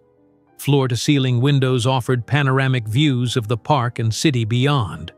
The furnishings were contemporary but comfortable in a palette of blues, grays, and warm neutrals. Art adorned the walls, not the showy status pieces Elena might have expected, but thoughtfully selected works that rewarded closer inspection. "Your suite is this way," Alexander said, leading her down a hallway. He opened a door to reveal a spacious bedroom with its own sitting area and ensuite bathroom. Like the rest of the apartment, it was beautifully appointed but not extravagant. "Make yourself comfortable. We'll leave for Columbia in about an hour." Left alone, Elena explored her temporary accommodations with amazement. The bathroom featured a rainfall shower, deep soaking tub, and an array of luxury toiletries. A walk-in closet awaited her clothes, complete with a steamer to remove any travel wrinkles. On the bedside table, she found a welcome note with the Wi-Fi password, a guide to the apartment's amenities, and a fully charged spare phone charger. The thoughtfulness of these preparations touched her. Alexander had anticipated her needs before she even knew to articulate them, making her feel not like an employee but an honored guest. It was a subtle distinction, but one that spoke volumes about his character. Elena quickly freshened up and changed into one of the dresses Sophie had selected for business meetings, a navy sheath with architectural seaming that Elena had initially thought too sophisticated for her, but now appreciated for its elegant simplicity. She was applying a touch of lipstick when a soft knock at her door announced Alexander's return. "Ready?" he asked when she opened the door, his gaze briefly taking in her appearance with evident approval. "As I'll ever be," Elena replied, gathering her portfolio and the tablet Alexander had provided for note-taking. In the elevator, Alexander briefed her on last-minute details about their meeting partners. "Dr. Patel can be somewhat abrupt, but it's efficiency rather than rudeness. Doctor." Lowell tends to digress into theoretical applications. Interesting, but not always relevant to our immediate objectives. Your role today is primarily observation, though feel free to ask clarifying questions if needed. The research facility at Columbia was a stark contrast to Alexander's refined apartment, all fluorescent lighting, utilitarian furniture, and the distinctive scent of a working laboratory. Dr. Patel, a petite woman with intelligent eyes and no-nonsense demeanor, greeted Alexander with clear respect before turning a curious gaze on Elena. "This is Elena Rodriguez, my new chief of staff." Alexander introduced her, the slight promotion from executive assistant not lost on Elena. She'll be working closely with me on the Neurogen project moving forward. Excellent, Dr. Patel replied, shaking Elena's hand firmly. Fresh eyes are always valuable. Come, the team is waiting in the conference room. The meeting proved more engaging than Elena had anticipated. The scientists presented their research findings with clarity and passion, and Alexander's questions revealed a deep technical understanding that surprised her. This wasn't a businessman making investment decisions based solely on profit potential. Alexander clearly grasped the science behind the treatment they were developing.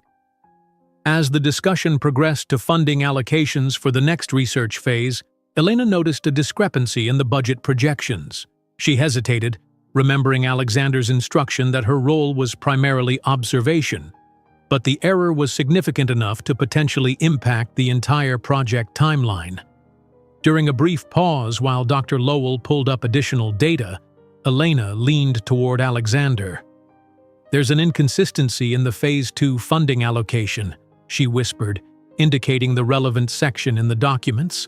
They've budgeted for standard trial protocols, but this treatment will require enhanced monitoring per FDA guidelines for neurological applications. The difference is substantial. Alexander studied the section she indicated, his expression sharpening.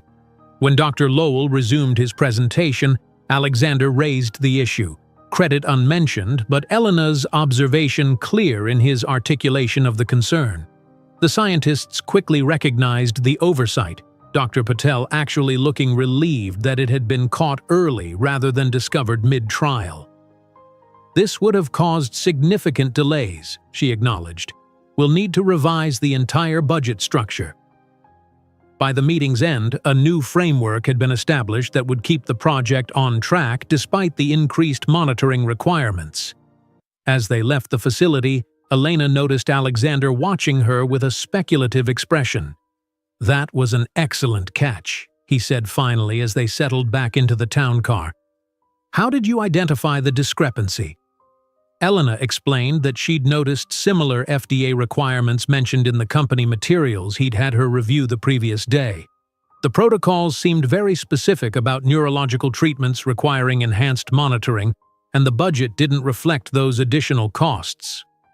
Alexander nodded slowly, something like satisfaction in his expression. Most people wouldn't have connected those separate pieces of information, especially not on their first day engaging with the material. I just got lucky, Elena demurred, though secretly pleased by his approval. No, Alexander said firmly. That wasn't luck. That was precisely the kind of insight I hoped you'd bring to this role. His gaze held hers for a moment longer than strictly necessary. I think this arrangement is going to work very well indeed. The warmth in his voice sent a flutter through Elena's chest that had nothing to do with professional pride. As the car continued through the bustling New York streets, she found herself hoping he was right, in more ways than she was ready to admit, even to herself. The following days in New York fell into a rhythm that simultaneously exhilarated and exhausted Elena. Each morning began with coffee in Alexander's kitchen, going over the day's schedule while the early sunlight streamed through the wall of windows. Alexander was an early riser, always impeccably dressed and fully alert by 7, regardless of how late they'd worked the previous evening. Elena quickly learned that Alexander's seemingly inexhaustible energy stemmed from disciplined habits, daily exercise before dawn, careful attention to nutrition, and an almost religious adherence to getting at least 6 hours of sleep, no matter the demands on his time. She found herself naturally adapting to his patterns, setting her alarm earlier each day to ensure she was prepared when he emerged from his morning workout. Their days were filled with meetings across the city, research partners, potential investors, regulatory consultants, each requiring different materials, different approaches, and different aspects of Alexander's considerable expertise. Elena observed him closely, absorbing his strategies for handling various personalities and situations. He was unfailingly polite but never obsequious, commanding respect without demanding it. By their third evening in New York, Elena felt as though she'd received a crash course in both pharmaceutical business operations and executive presence. She was adapting quickly, learning to anticipate Alexander's needs and provide information before he asked for it.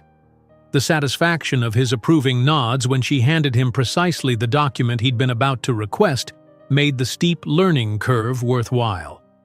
"You're a natural at this," Alexander commented as they returned to the apartment after a particularly productive meeting with investment partners.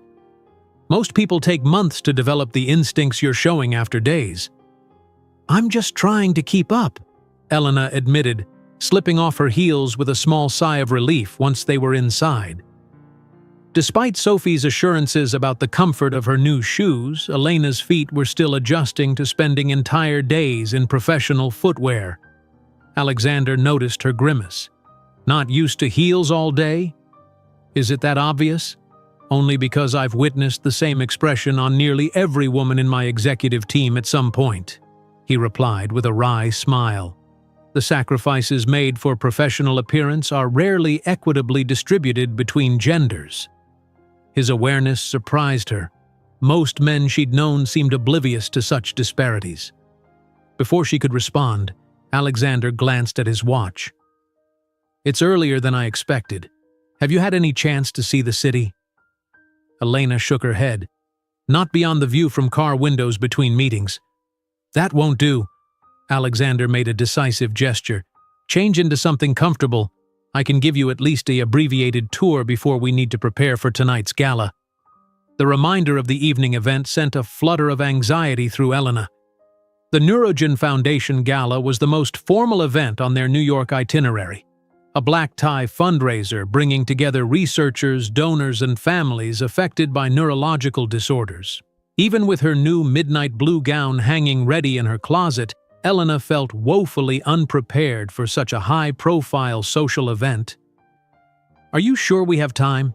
she asked, thinking of the preparation she'd planned for the gala. "Positive. The change of scenery will do us both good." Alexander was already loosening his tie, a rare concession to informality.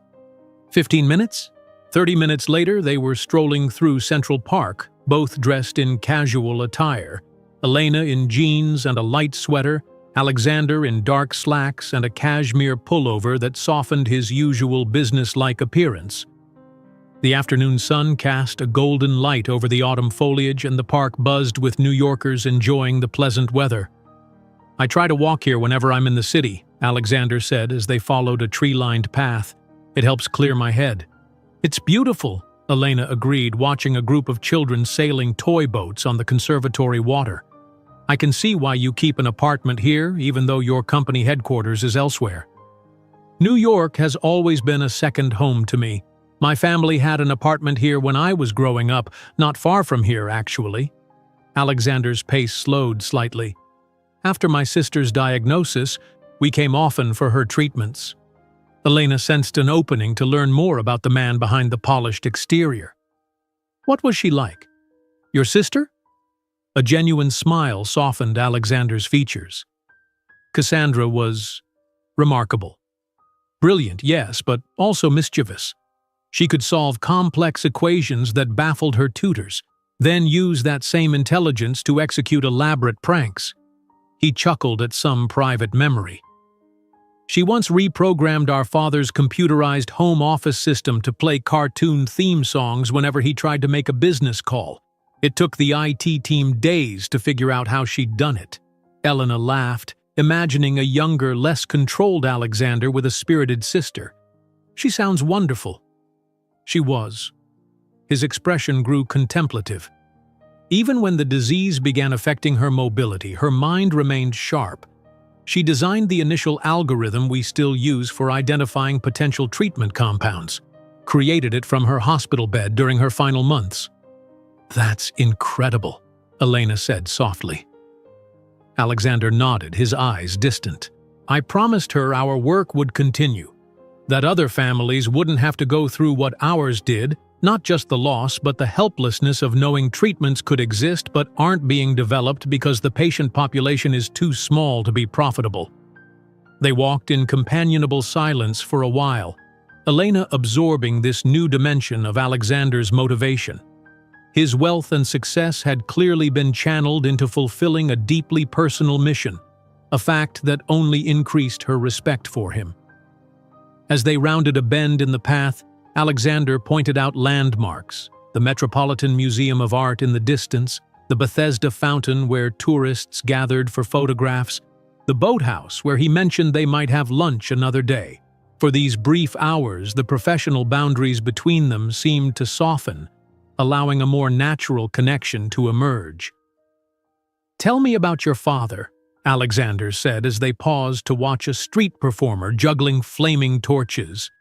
"You mentioned he died when you were young." Elena nodded, surprised by the personal question but not uncomfortable with it. "He was a construction foreman. Hard-working, honest, always the first to arrive and last to leave. He taught me that integrity isn't something you practice when it's convenient. It's a way of life." "A wise man," Alexander observed. "He was." Elena smiled at the memories. He had an 8th grade education but read voraciously: history, science, philosophy. He believed learning never stopped, regardless of formal schooling. "That explains where you get it from?" Alexander said, his tone warm with what sounded like admiration. "Get what?" "Your intelligence, your work ethic, your moral compass?" He spoke matter-of-factly, as if stating obvious truths rather than offering compliments. Elena felt a flush of pleasure at his words. "Thank you. That means a lot." They continued walking, their conversation flowing easily between personal reminiscences and observations about the park, the city, the people around them. Elena realized that despite the vast differences in their backgrounds and experiences, she felt completely at ease with Alexander in a way she rarely did with others. There was no need to filter her thoughts or present a polished version of herself. He seemed genuinely interested in her authentic perspective. All too soon, Alexander glanced at his watch and announced it was time to return to the apartment to prepare for the evening's event. As they made their way back, Elena felt a curious reluctance to end this interlude of casual companionship. Back at the apartment, they parted to their respective suites to prepare for the gala. Elena spent longer than usual on her appearance, carefully applying her makeup and styling her hair into an elegant updo that Sophie had taught her would complement the midnight blue gown. The dress itself was a marvel of understated elegance, fitted through the bodice with a softly flowing skirt, the deep blue fabric catching the light as she moved. When she finally emerged into the living room, Elena felt a momentary flash of insecurity. Would she pass muster in this rarefied world of wealth and privilege? Her concerns evaporated at the expression on Alexander's face when he turned from the window to greet her. For a brief moment, he simply stared, his customary composure replaced by undisguised appreciation. "Elena," he said finally, his voice lower than usual, "you look absolutely stunning." The sincerity in his tone sent warmth coursing through her. "Thank you," she replied, taking in his appearance with equal admiration. Alexander in a tuxedo was a sight to behold, the formal attire emphasizing his broad shoulders and athletic build, the stark black and white a perfect backdrop for his vivid blue eyes. "The car is waiting," he said, offering his arm in a gesture that felt both courteous and protective. "Ready for your first gala?" The Neurogen Foundation had taken over the grand ballroom of one of New York's most prestigious hotels. As they entered, Elena was momentarily overwhelmed by the opulence: crystal chandeliers, enormous floral arrangements, a string quartet playing softly in one corner, and hundreds of guests in formal attire mingling over champagne. "Just stay close," Alexander murmured, his hand warm against the small of her back as he guided her through the crowd. These events follow predictable patterns: cocktails, dinner, speeches, dancing, more cocktails. "We need to connect with several key people before dinner, then you're free to enjoy yourself." The next hour passed in a blur of introductions as Alexander navigated the room with practiced ease. Elena observed how he tailored each interaction to the individual, discussing technical details with researchers, expressing genuine empathy with families affected by neurological disorders, and engaging donors with compelling narratives about the Foundation's impact. Throughout it all, Alexander kept Elena seamlessly integrated into the conversations, introducing her as "my colleague" rather than his assistant, and frequently deferring to her on matters they'd discussed in preparation. His implicit trust in her professional capabilities gave Elena confidence to engage even with intimidatingly accomplished individuals. During dinner, they were seated at a table with a renowned neurologist, a philanthropy director from a major bank, and several other influential figures. The conversation ranged from the latest research breakthroughs to arts patronage to climate policy. Elena found herself contributing more than she'd expected, drawing on knowledge gleaned from years of reading during long night shifts at the airport. "Your perspective is refreshing, Ms. Rodriguez," commented Dr. Harriet Chen, the neurologist, after Elena made a point about patient advocacy and clinical trial design. Too often, these discussions become siloed in technical expertise without considering the lived experiences of patients and families. "Thank you," Elena replied, warmed by the validation. "My mother's experience with MS has taught me how critical that perspective can be." Alexander, engaged in conversation on her other side, briefly touched her hand under the table, a small gesture of support and approval that shouldn't have affected her as strongly as it did.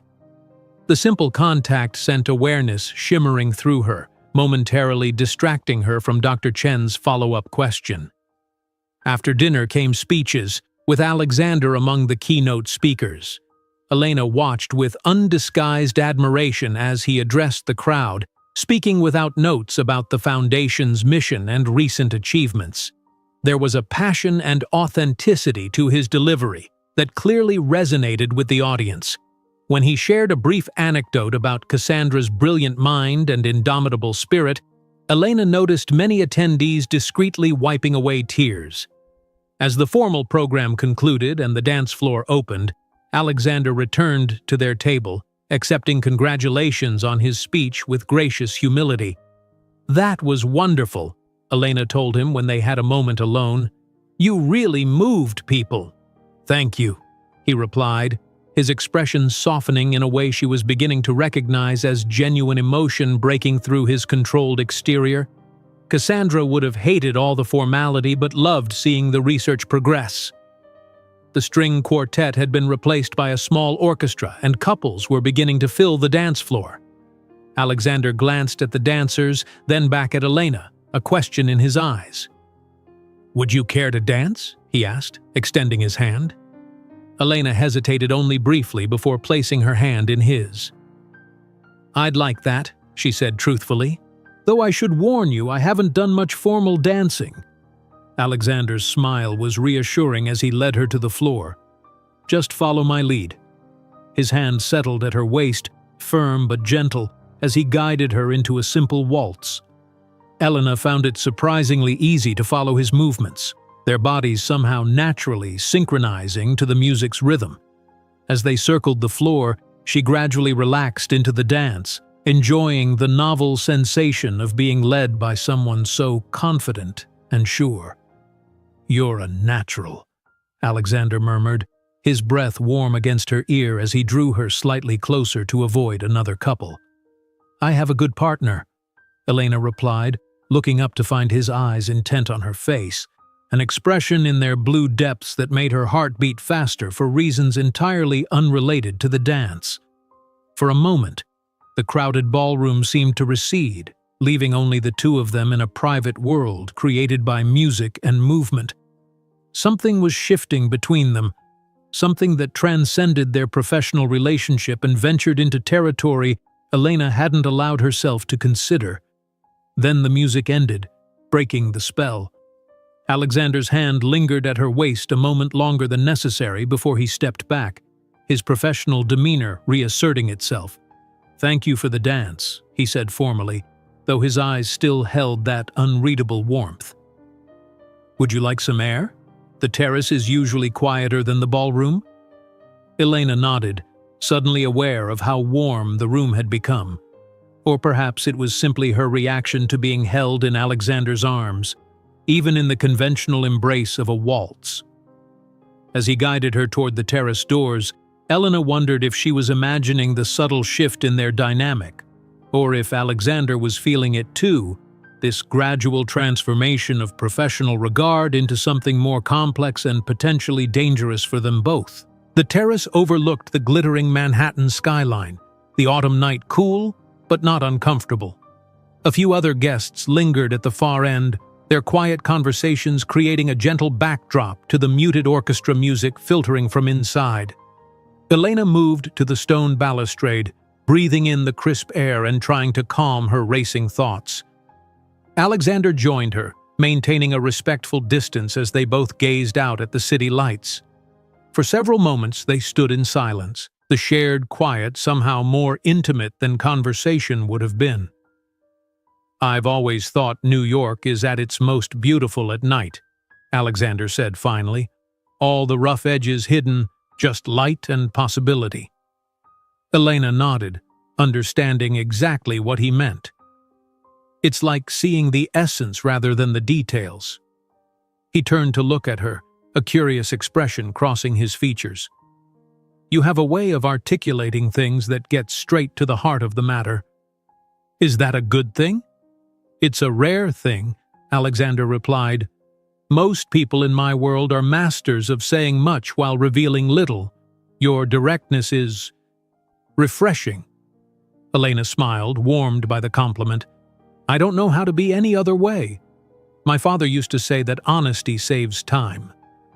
"A pragmatic approach," Alexander agreed, his eyes returning to the skyline. "Though in business, sometimes a more circuitous route is necessary." "Is that true in personal matters as well?" The question slipped out before Elena could reconsider its implications. Alexander went very still, though his expression remained composed. "That depends entirely on the personal matters in question," he said carefully. The moment stretched between them, laden with unspoken possibilities. Elena knew she was approaching a boundary that, once crossed, would fundamentally change their relationship. The professional part of her mind warned caution, but another part, one that had been gradually awakening during their time together, urged her forward. Before she could respond, Alexander's phone vibrated. He glanced at it and frowned slightly. "I apologize, but I need to take this. It's the Tokyo office." He moved a few steps away, his voice dropping into the efficient tone he used for business matters. The interruption broke the tension of the moment, allowing Elena's rational mind to reassert control. What was she thinking? Alexander was her employer, not a potential romantic partner.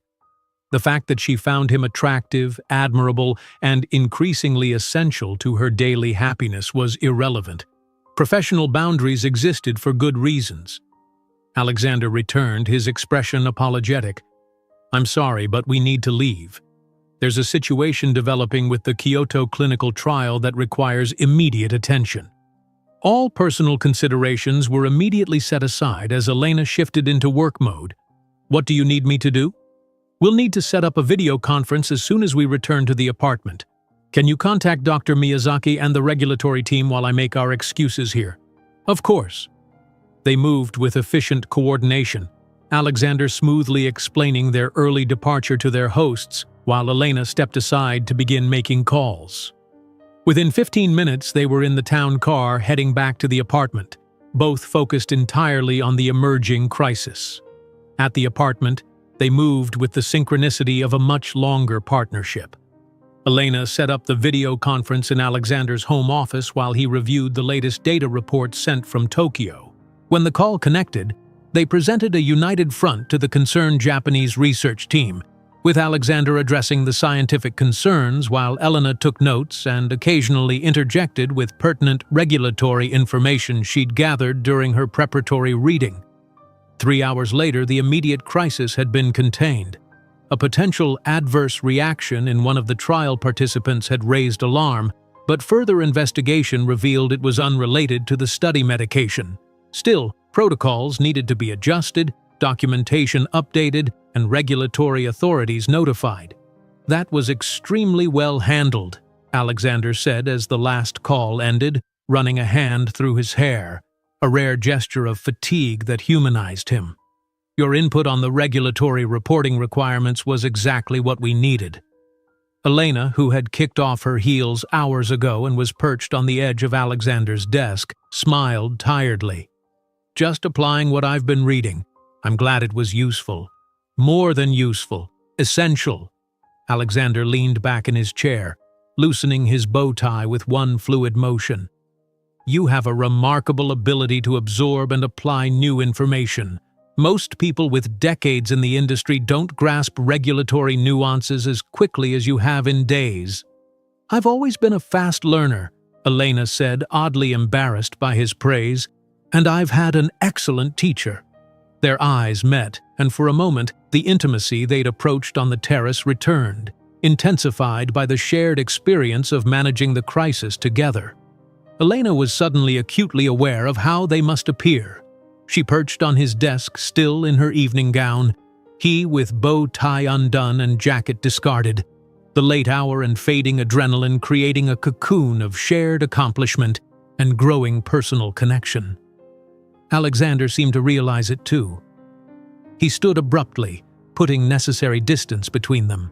"It's late. You should get some rest. We still have the investor meeting in the morning, though I think we can push it back an hour." "Of course," Elena agreed, slipping off the desk and retrieving her shoes. "I'll adjust the schedule and let them know." "Thank you." Alexander's voice was controlled, professional, but his eyes followed her movements with an intensity that suggested his thoughts were not entirely business-focused. "Good night, Elena." "Good night, Alexander." In her suite, Elena carefully hung up the midnight blue gown, her mind replaying the evening's events. The dance, the moment on the terrace, the crisis management that had revealed how effectively they worked together. Each interaction seemed to be drawing them closer, blurring the clearly defined roles they'd established. As she prepared for bed, Elena admitted to herself what she'd been avoiding acknowledging. She was developing feelings for Alexander that went far beyond professional admiration or friendly affection. The realization was both exhilarating and terrifying. Alexander Rothwell was not just her employer, but a man from a completely different world. Sophisticated, wealthy, powerful. What could possibly come of such feelings except complication and eventual heartache? Sleep came fitfully, haunted by dreams of dancing with Alexander in that midnight blue gown, his arms holding her just a little too close to be merely professional. The remaining days in New York passed in a whirlwind of meetings, presentations, and site visits to research facilities. If Alexander was affected by the almost moment on the terrace, he showed no sign of it, maintaining impeccable professional boundaries while remaining warmly collegial. Elena followed his lead, focusing on the work and trying to ignore the flutter in her chest whenever he stood close or their hands accidentally brushed while exchanging documents. On their final evening in New York, Alexander suggested dining in rather than going out. "We have an early flight to San Francisco, and I think we could both use a quieter evening," he explained as he placed the order with his regular delivery service. They ate on the terrace, the mild evening perfect for outdoor dining. The conversation remained safely professional for most of the meal, discussing the successful outcomes of their New York meetings and the objectives for San Francisco. As they finished their wine, however, Alexander steered into more personal territory. "You've adjusted remarkably well to this role," he observed. "How are you feeling about it so far?" Elena considered the question honestly. "It's been challenging, but incredibly rewarding. I've learned more in these few days than in months at my previous job." "And the travel? Being away from your mother?" "The agency you recommended has been wonderful. We video chat daily, and she seems genuinely happy with the care she's receiving." Elena smiled, recalling her mother's enthusiasm during their last call. "In fact, I think she's enjoying the extra attention. Camilla has introduced her to watercolor painting, something she's always wanted to try." Alexander nodded, pleased. "I'm glad to hear it. And what about you? Beyond the professional aspects, are you finding any personal satisfaction in this new arrangement? The question ventured closer to the territory they'd been carefully avoiding. Elena took a sip of her wine before answering. "Yes," she said simply. "I am." Alexander's eyes met hers, and something in his gaze suggested he understood the layers behind her response. "Good," he said softly. "So am I." The moment hung between them, pregnant with possibility, before Alexander smoothly shifted the conversation back to their upcoming trip. Elena followed his lead, but the brief exchange left her wondering if she'd imagined the significance in his tone, the warmth in his eyes. The flight to San Francisco the next morning provided no opportunity for personal conversation. Alexander spent most of the journey on his laptop, preparing for their first meeting with a biotech startup developing innovative delivery methods for neurological medications. Elena used the time to review the detailed profiles of the key executives they would be meeting, committing their backgrounds and priorities to memory. San Francisco greeted them with its characteristic fog and a bracing chill that made Elena grateful for the cashmere wrap Sophie had insisted she include in her travel wardrobe.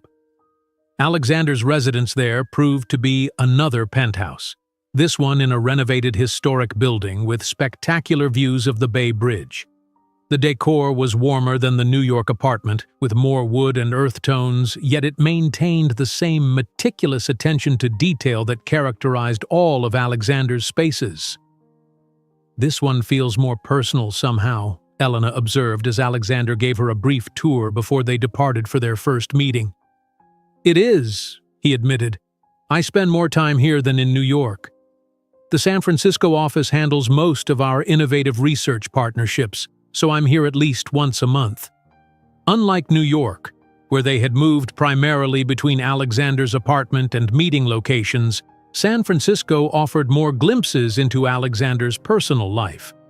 Their first evening included dinner at a small Italian restaurant where the owner greeted Alexander with the warmth of an old friend, ushering them to his usual table in a quiet corner and bringing a bottle of wine without being asked.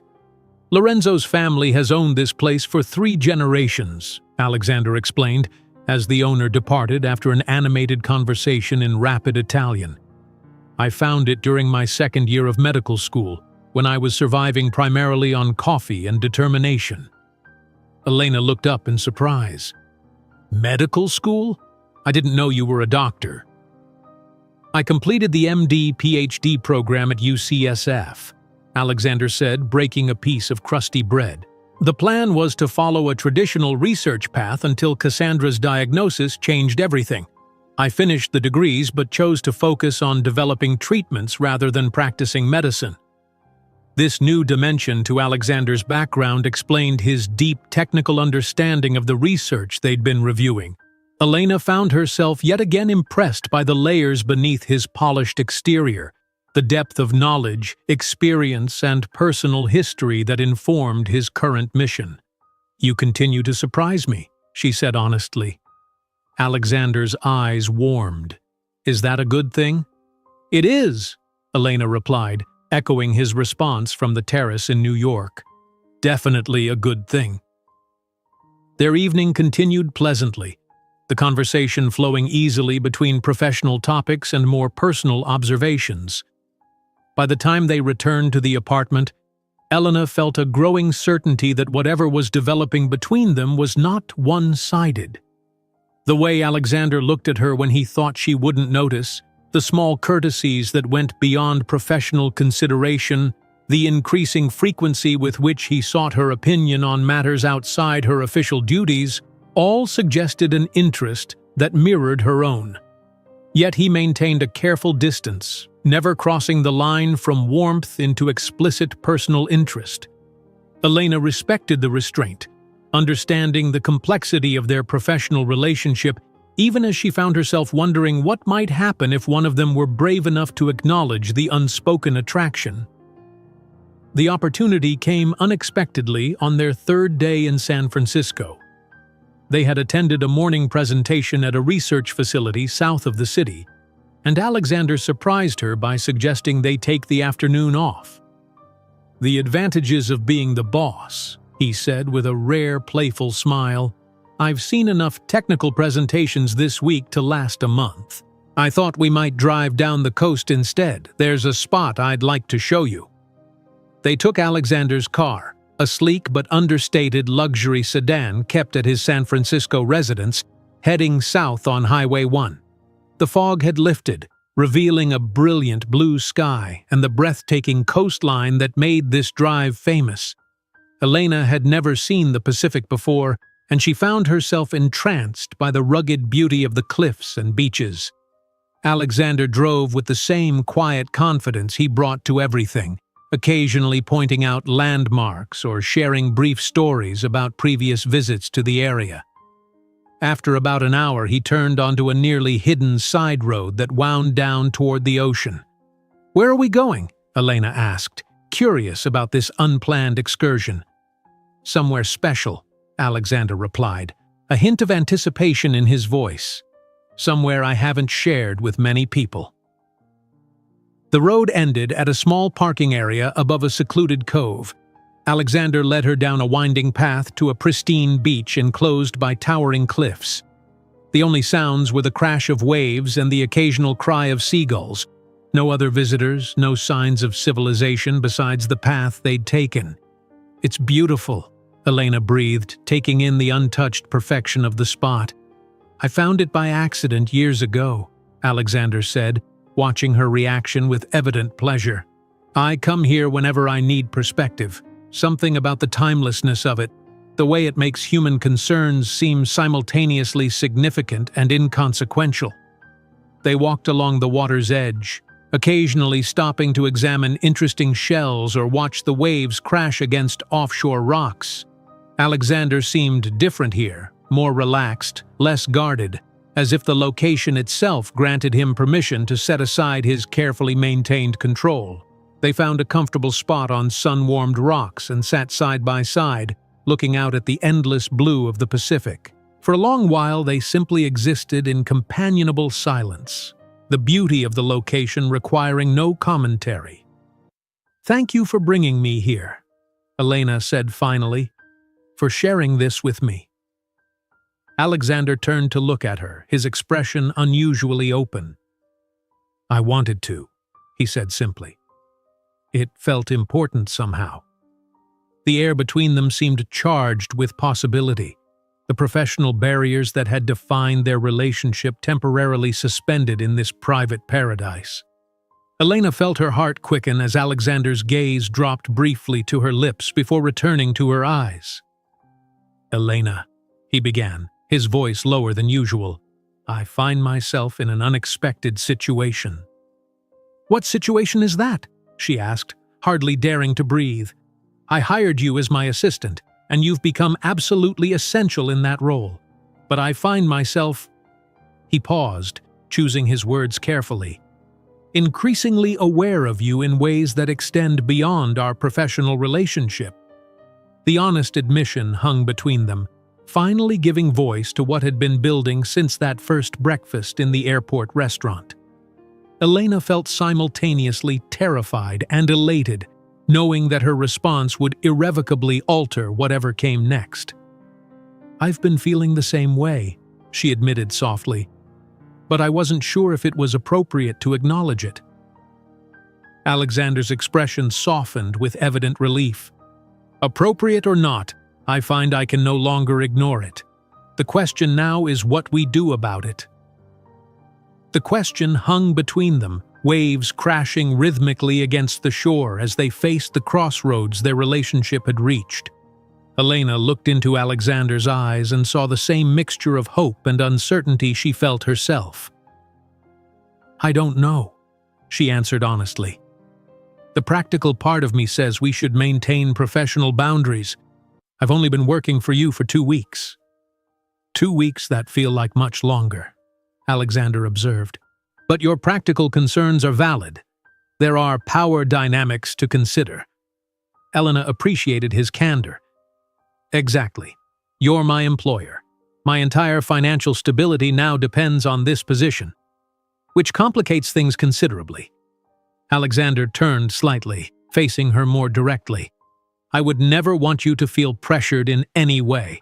Your professional role is secure regardless of anything else between us." The sincerity in his voice reassured her. This wasn't a powerful man casually pursuing an employee. This was Alexander, thoughtful, principled, and genuinely concerned with her well-being. "Perhaps we should take things slowly," Elena suggested. "Get to know each other better outside work contexts before making any decisions." Alexander nodded, relief softening his features. "I'd like that. And I want to be clear. I value your professional contributions immensely. That won't change no matter where this leads." The tension eased, replaced by a gentle anticipation. They spent another hour at the beach, their conversation lighter now that the unspoken had been acknowledged. When they finally returned to the car, something had shifted between them. A new openness, a permission to see each other as more than colleagues without immediately acting on that awareness. The remainder of their San Francisco trip balanced professional responsibilities with carefully calibrated personal moments. Dinners at Alexander's favorite local restaurants, morning walks along the Embarcadero, an impromptu visit to a small art gallery featuring works by a painter Alexander had supported early in her career. Each shared experience revealed new facets of the man behind the polished executive exterior, and Elena found herself increasingly drawn to the complexity beneath the surface. By the time they returned to Elena's home city 2 weeks later, having completed the entire circuit of business meetings and conferences, they had established a rhythm that honored both their professional relationship and their growing personal connection. During business hours, they maintained appropriate boundaries, but evenings often found them sharing meals and conversations that ventured far beyond work topics. Alexander had proven true to his word. Her position remained secure, her professional contributions valued independently of their personal relationship. If anything, he held her to higher standards now, pushing her to develop her skills and confidence in business settings while providing the guidance she needed to succeed. Elena's life had transformed in ways she could scarcely have imagined that early morning in the airport terminal.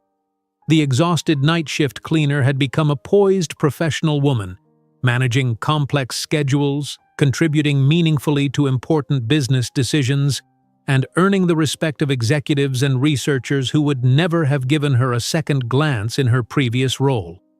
Most significantly, she was no longer merely surviving, but truly living, engaged with her work, expanding her horizons and allowing herself to imagine a future beyond the constraints of financial precarity and caregiver exhaustion. Her mother had noticed the change immediately upon Elena's return. "You stand differently," Maria observed the evening of Elena's homecoming. "Taller, more sure of yourself." "I feel different," Elena admitted. "Like I've discovered parts of myself I never knew existed." Maria's eyes twinkled knowingly. "And this has nothing to do with your handsome employer?" "It's not just about Alexander," Elena protested, though his name brought an involuntary smile to her lips. "It's about discovering I'm capable of more than I believed." "But he saw that capability first, no?" Maria persisted. "When no one else did." Elena couldn't argue with that truth.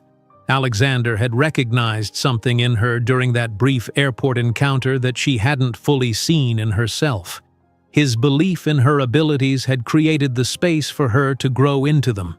The following morning, Elena met Alexander at his hotel to prepare for a meeting with local research partners. As they reviewed presentation materials together, she noticed him watching her with an expression that had become increasingly familiar. A mixture of professional appreciation and personal affection that always made her heart beat a little faster. "You've prepared exceptionally well for this meeting," he commented, reviewing her detailed notes on the research protocol they would be discussing. "Dr. Patel specifically mentioned how impressed she was with your analysis of the Phase 2 findings." "I'm learning from the best," Elena replied with a smile. Alexander set aside the documents and leaned back in his chair. "In fact, you've mastered most aspects of this position in record time. I've been thinking about your role going forward." Elena felt a momentary flicker of anxiety. "Oh? I believe you're ready for greater responsibility," he continued. "The executive assistant title no longer reflects the scope of your contributions." "What did you have in mind?" Elena asked, simultaneously flattered and nervous about what changes might be coming. "I'd like to create a new position for you, Director of Special Projects. You'd work directly with research teams to identify promising treatments that align with our mission, particularly for underserved patient populations. The role would involve more independent decision-making but still report directly to me." Elena blinked, stunned by the proposal. "That sounds like a significant promotion." "It is," Alexander agreed. "With a corresponding increase in compensation, of course. The base salary would be $180,000 annually, plus performance bonuses and equity options." The figure nearly took Elena's breath away. It represented financial security beyond anything she'd ever imagined, enough to ensure her mother received the best possible care for years to come, to pay off accumulated medical debts, perhaps even to buy a proper home with accommodations for Maria's condition. "I don't know what to say," she admitted. "Say you'll consider it," Alexander replied. "The position would still involve travel, but you'd have more flexibility to set your own schedule. And," he added with a hint of hesitation, "it would change the nature of our professional relationship. We would be colleagues rather than employer and employee." The implication was clear. A more equal professional footing would remove one of the primary complications in their personal relationship. Elena felt a flutter of hope mixed with lingering caution. "I'll need time to think about it," she said carefully. Alexander nodded, unsurprised. "Of course. Take all the time you need. This isn't a decision to rush." The meeting proceeded as planned, but Elena found her thoughts continually returning to Alexander's offer and its implications. By the time they returned to the hotel late that afternoon, she had reached a decision. "I'd like to accept the new position," she told him as they stepped into the elevator. "But I have one condition." Alexander raised an eyebrow, curiosity evident in his expression. "What condition is that?" "That we wait 3 months before exploring anything beyond a professional relationship," Elena said firmly. "I need to establish myself in this new role, prove to myself and everyone else that I've earned it based on merit, not other considerations." The elevator stopped at Alexander's floor, and they stepped out into the quiet hallway. "That's a reasonable and prudent approach," he acknowledged, his eyes warm with understanding. "I respect your thinking on this." "Thank you," Elena said, relieved by his response. "It's important to me that my professional success stands on its own, separate from whatever might develop between us personally." Alexander nodded, then reached for her hand, the touch sending familiar warmth through her despite its propriety. 3 months, then. I believe you'll excel in this role, Elena. Not because of any personal feelings I might have, but because I've watched you rise to every challenge with intelligence and determination." The sincerity in his voice touched her deeply. This was the essence of what had drawn her to Alexander beyond his external advantages, his ability to see her clearly and value her for exactly who she was. 3 months passed quickly, filled with the challenges and rewards of Elena's new position.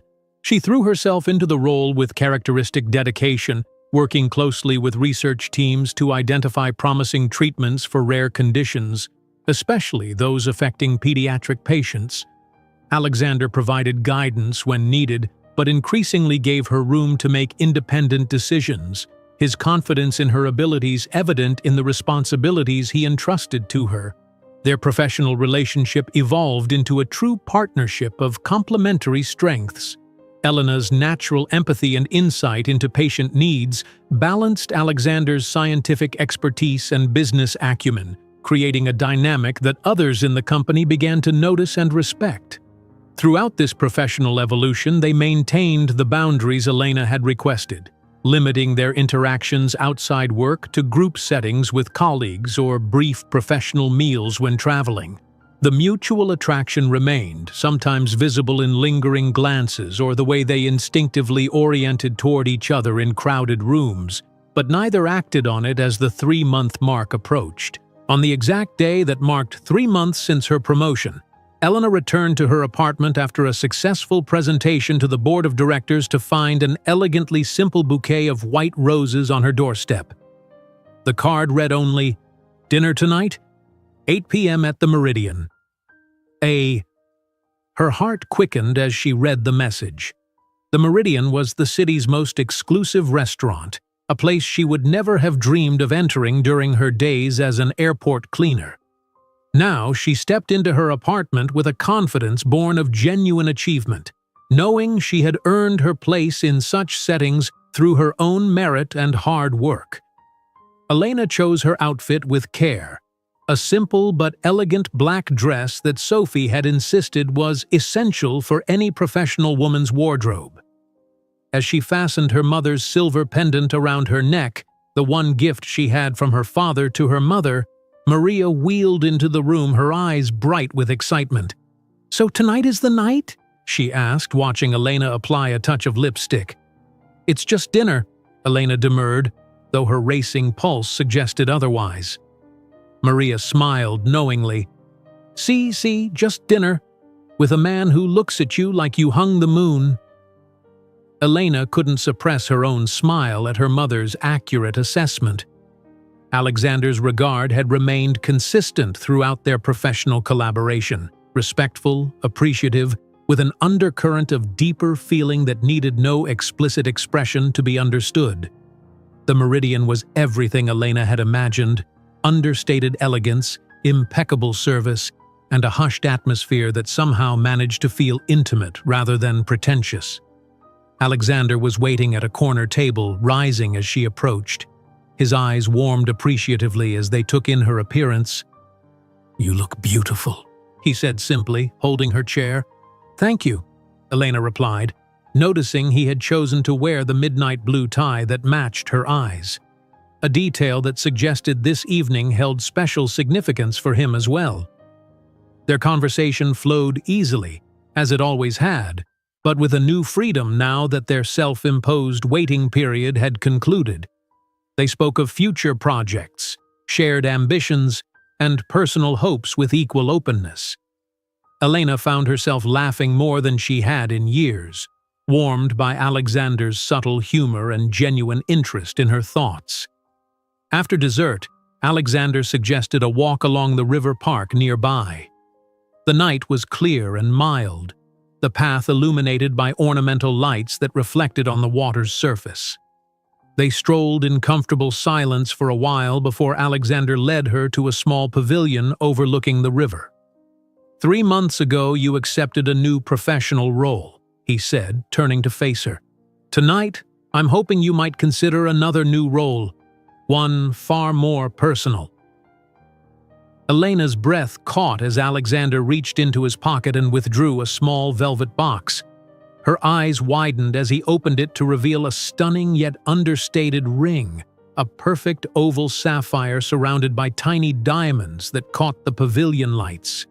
"This was my grandmother's," Alexander explained, his voice steady but threaded with emotion.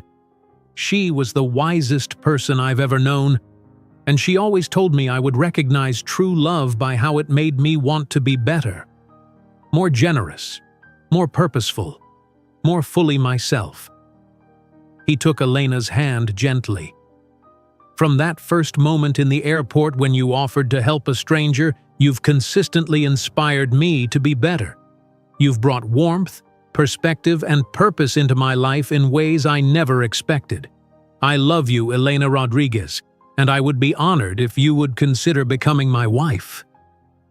The world seemed to still around them as Elena absorbed his words. This brilliant, compassionate man who had transformed her life was now offering to share his life with her completely. The journey from their first meeting to this moment had been improbable yet somehow inevitable. Two people recognizing in each other qualities that complemented and enhanced their own best selves. "I love you too," she said softly, the words feeling both momentous and natural. And yes, I would be honored to be your wife." Alexander's face transformed with joy as he slipped the ring onto her finger. It fit perfectly, as if it had been made for her. When he drew her into his arms, their first kiss held the sweetness of long anticipation finally fulfilled, a promise of the partnership they would build together. Later that evening, as they shared the news with an ecstatic Maria, Elena reflected on the extraordinary path that had led her here. A chance encounter in an airport, a moment of compassion offered without expectation of return, a man who saw value where others saw invisibility. The ring caught the light as she embraced her mother, the sapphire's deep blue reminiscent of that midnight gown she'd worn the night something had shifted between them. From airport cleaner to executive to fiancé, each transformation had revealed a different facet of herself that had always existed, waiting only for the right circumstances to emerge. "Love has its own timing, Mija," Maria said softly, squeezing her daughter's hand. "And it appears yours arrived precisely when it was meant to." Elena smiled, glancing at Alexander as he spoke animatedly with Camilla about upgraded accessibility features for Maria's bathroom. His genuine care for her mother, his respect for her professional contributions, and his love for her as a whole person had created the rarest kind of partnership, one built on mutual growth and shared purpose. What had begun as an extraordinary job offer had evolved into something far more meaningful, a future neither of them could have imagined that early morning in Terminal C when a heart medication and an act of kindness had opened the door to possibility. If you enjoyed today's video, I'm sure you'll love the next one. Don't waste time. Just click on the screen.